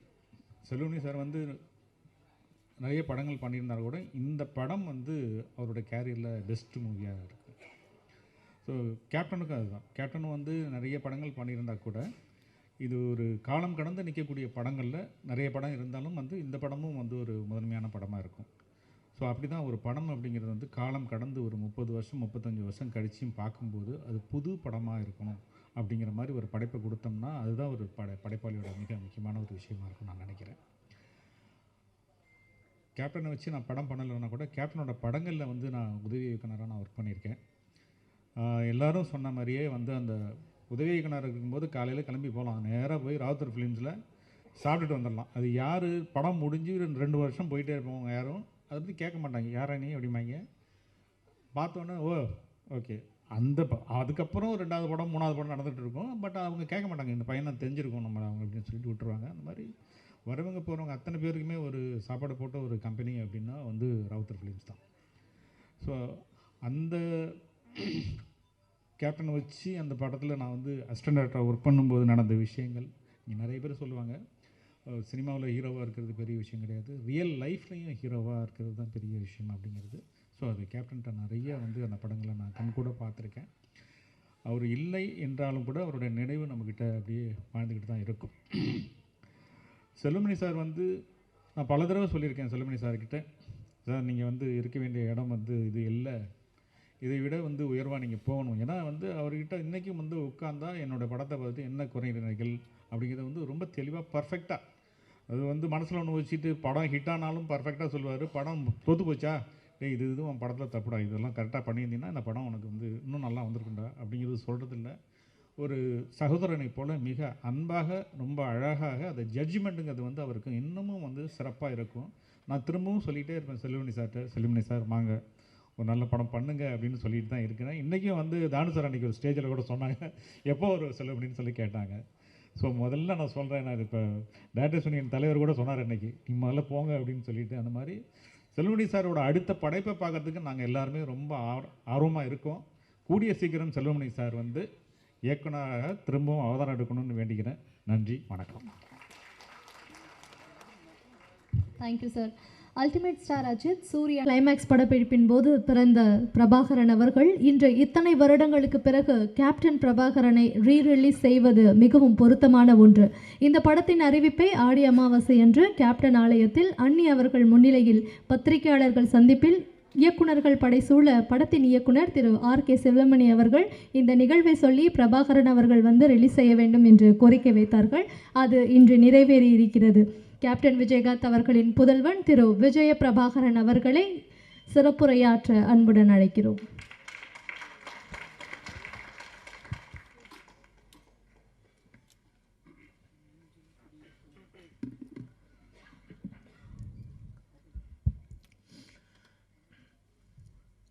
அனைவருக்கும் வணக்கம். கேப்டன் பிரபாகர் இந்த படம் பார்த்தீங்கன்னா உண்மையிலேயே ஒரு தமிழ் சினிமாவில் எவர்கிரீன் படம். இன்றைக்கும் ஒரு அசைக்க முடியாத ஒரு டைட்டில். இந்த இந்த இந்த இந்த க்ரூ இருக்காங்கன்னா அது மிகையாகாது. அன்றைக்கி கேப்டனும் சரி பப்பானா லைக் ராவுத்தர் சாரை வந்து நான் சின்ன வயசுலேருந்து பப்பா அப்படின்னு கூப்பிடுவேன். அது ஏன்னு எனக்கும் தெரியாது, அது பப்பான்னு தான் அவரை நான் கூப்பிடுவேன். அது பாப்பான்றது வந்து சின்ன வயசில் பப்பாவாக மாறிடுச்சு எனக்கு தெரியல, அதனால் அதை அப்பான்னு தான் அவரை நான் கூப்பிடுவேன். ஸோ கேப்டனும் ராவுத்தர் வாப்பாவும் 2 பேரும் ஒரு மிகப்பெரிய ஒரு படத்தை உருவாக்குறதுக்கு முக்கியமான காரணமாக இருந்த செல்வமணி சாரும் இந்த நேரத்தில் நான் சொல்லிக்கிறேன். இந்த கேப்டன் பிரபாகரன் நீங்கள் பார்த்தீங்கன்னா இது கேப்டனோட 100வது படம். ஆனால் கேப்டன் மறைந்து ரீரிலீஸ் ஆகி இது கேப்டனோட முதல் படமாக நம்ம எல்லாருமே அதை கொண்டாடணும். கேப்டன் நடித்தது 156 படம், அதில் 100வது படம் கேப்டன் பிரபாகரன் தான் இது முதல் படம். இதே மாதிரி இன்னும் அவர் நடித்த 150 படத்துக்கு மேலேயும் இனி ஒரு வருஷம் அதை ரீரிலீஸ் பண்ணி இப்போ இருக்க யங்ஸ்டர்ஸ்க்கும் இப்போ இருக்க ஜென்ரேஷன், அது மாதிரி ஜென்சி கிட்ஸ் அப்படின்னு சொல்கிற மாதிரி இப்போ இருக்க ஜென்ரேஷன்ஸ்க்கு அன்றைக்கி கோல்டன் பீரியடில் சினிமா இன்றைக்கி வந்து டிஜிட்டலாக இருக்குது. அன்றைக்கி ரீல் காலத்தில் ரீல்ஸ் செல்வமணி சார் சொன்ன மாதிரி அன்றைக்கி எப்படிலாம் கஷ்டப்பட்டு இந்த மாதிரி ஒரு படைப்பை உருவாக்குனாங்களோ இன்னி இருக்க ஜென்ரேஷன்ஸ்க்கும் ஃபிலிம் இன்ஸ்டியூட் ஸ்டூடெண்ட்ஸ்க்கும் இது ஒரு கேஸ் ஸ்டடி மாதிரி இந்த படங்கள் ரீரிலீஸ் பண்ணும்போது தான் அப்பற்பட்ட 80s 90s அந்த இருக்க டைரக்டர்ஸ் ப்ரொடியூசர்ஸில் எப்படிலாம் கஷ்டப்பட்டு ஒரு படத்தை எடுத்தாங்களோ இப்போ இருக்க யங்ஸ்டர்ஸ்க்கு அது நிச்சயமாக அது புரியும். இன்றைக்கி இந்த கமலா சினிமாவிலேருந்து நம்ம பேசிகிட்டு இருக்கோம். வரும்போது முதல்ல அந்த கமலா தேட்டர் ஓனர் வந்து நீங்கள் வெல்கம் டு கமலா அப்படின்னு சொன்னார். சின்ன வயசுலேருந்து கேப்டன் படங்கள் எத்தனையோ படங்கள் கமலா தேட்டரில் விசில் அடித்து நான் பார்த்துருக்கேன். ஞாபகம் இந்த தேட்டர் எனக்கு கொடுக்குது. பிறகு ராவுத்தர் பப்பாவும் கேப்டனும் எப்படிலாம் ஒரு ஃப்ரெண்ட்ஷிப்பாக இருந்து பல படங்கள் அவங்க தயாரித்தாங்க. அது அதில் 60-70% எல்லாமே மிகப்பெரிய ஒரு ஹிட் அந்த படங்கள் எல்லாமே. அதே மாதிரி பார்த்தீங்கன்னா கேப்டன் பிரபாகர் டெக்னீஷியன்ஸ் அப்படின்னு பார்த்தீங்கன்னா இன்றைக்கி இவங்க எல்லாருமே சினிமாவின் ஜாம்பவான்களாக இருக்காங்க. நம்ம எல்லாருமே ஒரு டைம் ட்ராவல் பண்ணி ஒரு 34 இயர்ஸ் முன்னாடி போவோம். இன்றைக்கி எப்படி அவங்களாம் அன்றைக்கி இருந்திருப்பாங்களோ இன்றைக்கி அதே வேகத்தை அதே உத்வேகத்தோடு தான் ஒவ்வொருத்தவங்க பேசும்போது அவங்க நான் கண்லேயும் அவங்க இதில் நான் பார்த்தேன். இன்றைக்கி ஏன்னா இந்த படத்தோட ஃபைட் மாஸ்டர் சுப்ரசுப்ரமணியம் சாராக இருக்கட்டும், கேமராமேன் ராஜராஜன் சாராக இருக்கட்டும், ஏன்னா எல்லாருமே எனக்கு சின்ன வயசுலேருந்து எனக்கு பரிச்சயம். இன்றைக்கி எல்லாருமே தெரியும். கேப்டன் இங்கே இருக்க ஒவ்வொருத்தரும் மேடையில் இருக்காங்க. இந்த படத்துக்காக உழைச்ச ஒவ்வொருத்தையும் கேப்டன் எப்படியெல்லாம் அவங்கள வந்து இன்றைக்கி இவங்க எல்லாருமே கேப்டனை பற்றி புகழ்ந்து பேசுகிறாங்க. ஆனால் கேப்டன் ஒவ்வொரு நாள் ஷூட்டிங் முடித்து ஒவ்வொரு ஷார்ட்ல இருந்தும் இன்றைக்கி எப்படி ஃபைட் நடந்து எங்களை எல்லாருமே கூப்பிட்டு எங்களுக்கு சொல்லுவார், அப்பா எப்படிலாம் இந்த படத்தை நாங்கள் பண்ணியிருக்கோம். ஏன்னா இன்றைக்கி மன்சூர் சார் அண்ணன் சாராக இருக்கட்டும், இன்றைக்கி செல்வமணி சாராக இருக்கட்டும், லைக்கத் அலி அண்ணன் சாராக இருக்கட்டும், எல்லாருமே இன்றைக்கி என்னென்ன பேசுகிறாங்களோ இது எல்லாமே எனக்கு தெரியும். ஏன் இதை நான் சொல்கிறேன்னா அப்பா வந்து இது ஒன்றுமே எங்கள்கிட்ட வந்து சின்ன வயசில் எங்களுக்கு வந்து ஷேர் பண்ணுவார். எல்லாமே இன்றைக்கி ஷூட்டிங்கில் என்ன நடக்குது, இன்றைக்கி எப்படி அந்த ஷார்ட் இன்றைக்கி எப்படி நடந்தது அப்படின்ட்டு. ஸோ இது எனக்கு வந்து ஒரு டைம் ட்ராவல் ஆன மாதிரி தான் எனக்கு இருக்குது. இன்றைக்கி ஒரு 30 வயசு மேலே இன்றைக்கி வந்து நான் பேசுகிறப்போ அன்றைக்கி நான் குழந்தையாக இருந்தப்போ எனக்கு என்னெல்லாம் இந்த படத்துக்கு பண்ணாங்களோ எல்லாமே எனக்கு வந்து டைம் ட்ராவல் இருக்கிற மாதிரி இன்றைக்கி இருக்குது. அன்றைக்கி இருந்த இளைஞர்கள் இன்றைக்கி ஜாம்பவான்களாக இருக்காங்க. இந்த பொறுப்பு இன்றைக்கி இருக்க இளைஞர்களுக்கு நம்ம வந்து இந்த படத்தை நம்ம தூக்கி கொண்டாடணும். இது நம்மளோட பொறுப்பு. ஏன்னா இப்படி இருக்கும்போது தான் இந்த மாதிரி பல படைப்புகள் இன்றைக்கி இருக்க யங்ஸ்டர்ஸ் பார்க்க முடியாத படங்கள் இன்றைக்கி திரும்பி வரும். இன்றைக்கி பார்த்தீங்கன்னா ஏன் இதை சொல்கிறேன்னா நம்ம டெக்னீஷியன்ஸ் நம்ம மேக்கப் மேன் ராஜாவனா இருக்கட்டும், இன்றைக்கி நம்மளோட இல்லை நம்மளோட ராஜேந்திரன் காஸ்டியூமர் அவராக இருக்கட்டும், எல்லாருமே கேப்டனை ஒவ்வொரு விதமாக ரசித்து தான் இன்றைக்கி கேப்டனாக இன்றைக்கி ஒரு 150 படம் பண்ணியிருக்காங்கன்னா இங்கே இருக்க ஒவ்வொருத்துக்குமான எல்லா ஒரு கடமையிலும் பொறுப்பும் இருக்குது. இன்றைக்கி நீங்கள் பார்த்தீங்கன்னா இன்றைக்கி ரம்யா கிருஷ்ணன் மேடமாக இருக்கட்டும், இன்றைக்கி அந்த ஆட்டமாக தேரோட்டம் இன்றைக்கும் அவங்க நடந்து வரும்போது நாங்கள் பார்த்தேன். எனக்கு அவங்க நடந்து வரும்போதே எனக்கு அந்த பாட்டு மைண்டில் எனக்கு அடிக்க ஆரம்பிச்சிருச்சு. அந்த இளையராஜா சார் மியூசிக் அப்படின்னு அவங்க நடந்து வர மாதிரியே தான் எனக்கு அது இருந்தது. இன்றைக்கி சரத் சார் இன்றைக்கி வந்து சுப்ரீம் ஸ்டாராக இருக்கும்போது இந்த படத்தில் இருக்கும்போது நான் அப்படியே அன்றைக்கி கனெக்ட் பண்ணுறேன். அன்றைக்கி எவ்வளோ இளமையாக ஒரு மிஸ்டர் மெட்ராஸ் அப்படின்னு டைட்டில் எடுத்து அந்த படத்தை ஆரம்பிச்சிருக்கும் போது சரத் சார் இந்த படத்துக்கு எவ்வளோலாம் கஷ்டப்பட்டுருப்பார். செல்வமணி சார் சொன்ன கழுத்தில் உடஞ்சிருந்து இது ப்ராப்ளம் இருந்தது. இந்த மாதிரி பல விஷயங்கள் இவங்க பண்ணியிருக்காங்க. அதே மாதிரி மன்சூர் அலிகான் அண்ணா வந்து அவர் வந்து நான் சின்ன வயசுலேருந்து அவரோட நான் எந்த ஷூட்டிங் போனாலும் என்னை தூக்கி வச்சு விளையாடுவார், கொண்டு வர கேப்டன் ஷூட்டிங் முடிச்சோடனே சண்டை போடுவார். அவருக்கு தெரிஞ்ச விளையாட்டு எல்லாமே ஃபைட்டு தான். அதுக்கு பிறகு ஒரு சண்டை அப்படின்னா ஒரு மன்சூர் அலிகான் அவரோட தான். ஏன் இதை நான் சொல்கிறேன்னா ஷூட்டிங் தாயகம் அப்படின்னு ஒரு படத்தில் போகிறப்போ இவ்வளோ பெரிய மூக்கு இப்படி வச்சுட்டு குன்னு மணாலியில் பின்னாடி வந்து பயமுறுத்துறது, எங்களை தூக்கிட்டு போகிறது, அவங்களோட டாட்டர்ஸ் ரூபியாக இருக்கட்டும், இந்த மாதிரி எத்தனையோ பேர் அவங்களோட சின்ன வயசில் நாங்கள் பழகியிருக்கோம். அவன் கேப்டன் பிரபாகர் அப்படின்னு பண்ணும்போது என்றைக்கு கேப்டன் அவரை உருவாக்குனாரோ கேப்டன் மறைந்த அந்த டிசம்பர் 28 கேப்டன் காலடியிலே கடைசி வரைக்கும் இருந்து கேப்டன் இருந்து சேர்ந்த ஒரு நல்ல உள்ளம்தான் மன்சூர் அலிகான் அவர்கள். இந்த மாதிரி இது வந்து எனக்கு வந்து இது வந்து ஒரு படத்துக்காக நான் வந்து பேசுகிறனோ இல்லை இவங்க டெக்னீஷியன்ஸ் அவங்களுக்கு முன்னாடி பேசுகிறோம் எனக்கு இல்லை. இவங்க எல்லாருமே எனக்கு ஒரு ஃபேமிலி மாதிரி தான் எனக்கு தெரியுறாங்க. ஏன்னா செல்வமணி சார் நான் அவர் சொன்ன மாதிரி அவர் எப்பயுமே அவர் காரில் வருவார், அவர் வீட்டுக்கு போவார், ஹாய் சொல்லுவார், ஹலோ அங்கிள் நாங்கள் சொல்லுவோம், நாங்கள் விளையாடிட்டு இருப்போம். சிவா சாராக இருக்கட்டும், இன்னைக்கு யாராக இருக்கட்டும், நாங்கள் சின்ன வயசுலேருந்து அவங்கள சுற்றி தான் நாங்கள் வளர்ந்துருக்கோம். இன்றைக்கி ஒரு அடுத்த ஒரு தலைமுறை வரும்போது என்னை முன்னிலைப்படுத்தி என்னை கொண்டு வரும்போது உண்மையிலே எனக்கு ரொம்ப ஒரு கௌரவமான ஒரு பெருமையான விஷயமாக இதை நான் பார்க்குறேன். நிச்சயமாக ஏன்னா நான் எப்பயுமே அப்பா கிட்ட கேட்பேன், எனக்கு எதுக்கு விஜய் பிரபாகரன் பேர் வச்சிங்க, அவனுக்கு சண்முக பாண்டியன் வச்சு. ஏன்னா ஸ்கூலில் எல்லாருமே கேட்பாங்க. அப்போ இருக்கும்போது ஸ்கூலில் படிக்கும்போது what is your father's surname last நேம்ன்றபோது விஜய் பிரபாகர் அப்படின்னு நான் சொல்லுவேன். விஜயகாந்த் எதுக்கு உங்களுக்கு காந்த்னு வைக்கல பிரபாகர்னு வச்சிங்க அப்படின்னு எல்லாரும் கேட்பாங்க. அப்போ நான் சின்ன பையனும் அப்பாட்ட போய் கேட்டேன், எதுக்குப்பா எனக்கு விஜய் பிரபாகரன் பேர் வச்சிங்க அப்படின்னு சொல்லும்போது, இந்த படத்தோட 100வது படம் எடுக்கிறப்போ நீ பிறந்த பிறகு இலங்கை விடுதலை புலி பிரபாகர் அவர் நினைவாக உனக்கு நான் இந்த பேரை வச்சேன் அப்படின்னாரு. ஆனால் இந்த பேர் உனக்கு இப்போ வச்சது உனக்கு புரியாது, நான் நாளைக்கு இல்லைனாலும் இந்த பேர் உன்னை பேர் சொல்லி உன்னை உயர்த்தும் அப்படின்னாரு. எனக்கு சின்ன வயசாக இருக்கும்போது அது எனக்கு பெருசாக எனக்கு புரியல. ஆனால் இன்றைக்கு இந்த படத்துக்கு வந்து இந்த ஆடியோ லான்ச் முன்னாடி உங்கள்கிட்ட பேசும்போது தான் இந்த செகண்ட் தான் எனக்கு 100% அது வந்து நான் உணர்றேன். ஏன்னா இந்த இப்போ இருக்க ப்ரொடியூசர் நம்ம கார்த்திக் டிஸ்ட்ரிபியூட்டர் வந்து போன வாரம் கட்சி ஆஃபீஸில் என்னை வந்து சந்திச்சு இந்த மாதிரி நீங்கள் கண்டிப்பாக இந்த படத்துக்கு நீங்கள் வரணும் ஆடியோ லான்ச்சுன்றப்போ, அன்றைக்கி செல்வமணி சாரும் கூப்பிட்ருக்காங்க அப்படின்னோட எனக்கு வந்து மறுப்பு சொல்ல முடியல.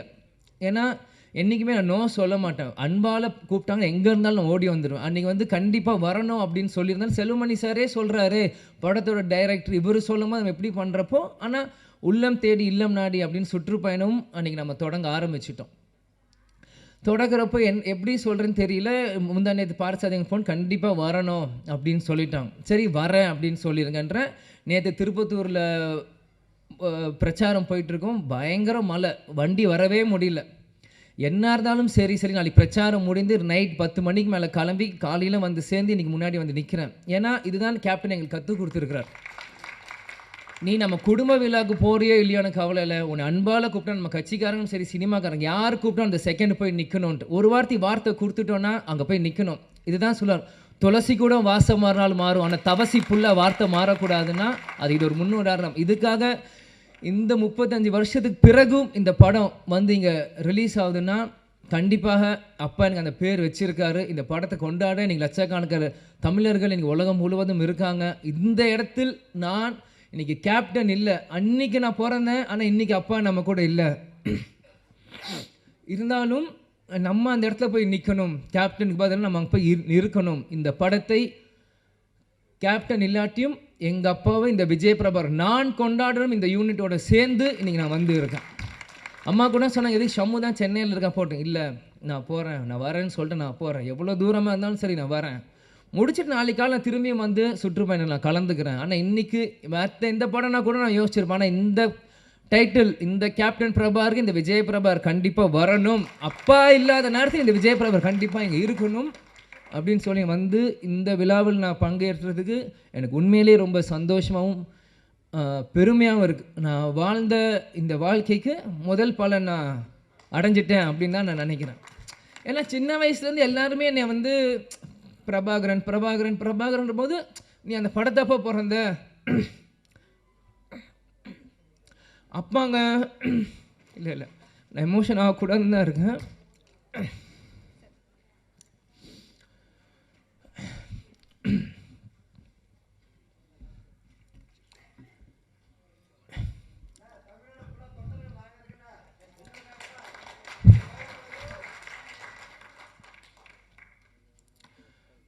கேப்டன் எங்கேயும் போல நம்மளோட தான் இருக்கார். இவ்வளோ நேரம் நம்ம எல்லாரும் பேசினாங்களே, இதுதான் கேப்டன். கேப்டன் எல்லார் உள்ளத்துலேயும் இருக்கார்.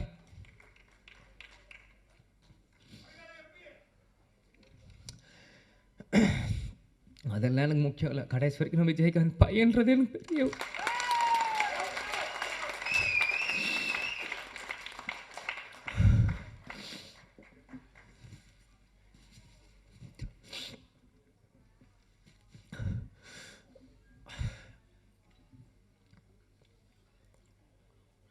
ஏன்னா சிங்கம்புலி என்ன சொன்ன மாதிரி தான் தமிழ்நாடு ஒரு நல்ல தலைவரை இழந்தது.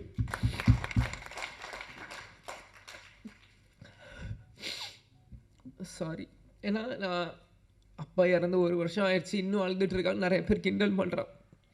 இந்த உயிர் கடைசி செகண்ட் உலகத்தில் இருக்க எங்கள் அப்பாவை நினச்சிட்டே தான் நான் இருப்பேன். எங்கள் அப்பாவை நினச்சி தினந்தோறும் நான் அழுவேன். அது எந்த அசிங்கமும் இல்லை, எந்த கோலத்தனமும் இல்லை. ஏன்னா நான் தோல்வியை நினச்ச அழுகலை, என்னை சூழ்ச்சியில் தோக்கடிக்கணும்னு அழுகலை. எங்கள் அப்பாவை நினச்சி எங்கள் அப்பாவை மிஸ் பண்ணுறேன், நான் அழுவேன். அதுக்கு எந்த இதுவும் இல்லை. நிச்சயம் கேப்டனோட பிளெஸ்ஸிங் இந்த படத்துக்கு இருக்கும். அங்கே இருக்க ஒவ்வொரு ஃபோட்டோவும் என்னோடய ஸ்கூல் புக்கில் நான் படிக்கும்போது எங்கள் அப்பாவோட ஃபோட்டோ ஒவ்வொருத்தையும் எங்களோட ஒரு நோட்லேயும் எங்கள் அப்பாவோட ஸ்டிக்கர், இந்த படங்கள் நான் வரும்போது இது எல்லாமே நான் பார்த்தேன். கேப்டன் அந்த ட்ரெயின் ஃபைட்டில் அந்த குதிரையில் வந்து அந்த ரெட் கோட்டில் போட்டு சண்டை போடுறதா இருக்கட்டும், குதிரையில் வரதா இருக்கட்டும், ஒன்றும் என்னோட எல்லா 150 படங்கள் நீங்கள் இன்னைக்கு கூட நீங்கள் எந்த படம் ஒரு செகண்ட் இந்த ஒரு சின்ன சீன் காமிச்சிங்கன்னா கூட இது கேப்டனோட எந்த படம் நான் சொல்ல முடியும். ஏன்னா சின்ன வயசுலேருந்து எங்கள் அப்பாவை ரசித்து ரசித்து ரசித்து ரசித்து எனக்குள்ளே ஏற்றிக்கிட்டு இந்த இடத்துல நம்ம நிற்கிறேன்னா கேப்டன் எங்கேயும் இல்லை, நம்ம கூட தான் இருக்கார்.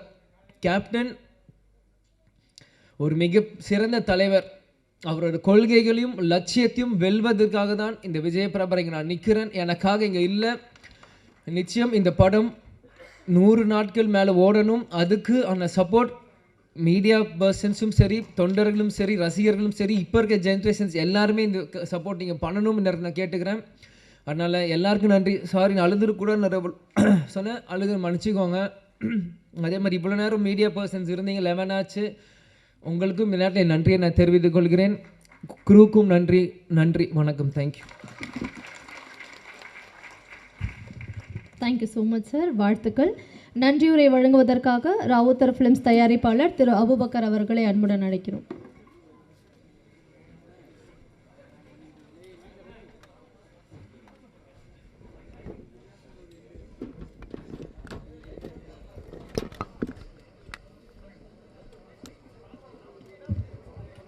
வணக்கம். நான் நன்றி உரையை சுருக்கமாக சொல்லிக்கிறேன். இந்த படம் ரிலீஸ் ஆகி 35 வருஷம் ஆயிடுச்சு. ஆனால் இன்றைக்கும் இந்த படத்துக்கு இப்படி ஒரு வரவேற்பு கிடைக்குதுங்கிறதுல நான் ரொம்ப பெருமைப்பட்டுக்கிறேன். இந்த படம் நான் பிறக்கிறதுக்கு முன்னாடி ரிலீஸ் ஆன படம். பட்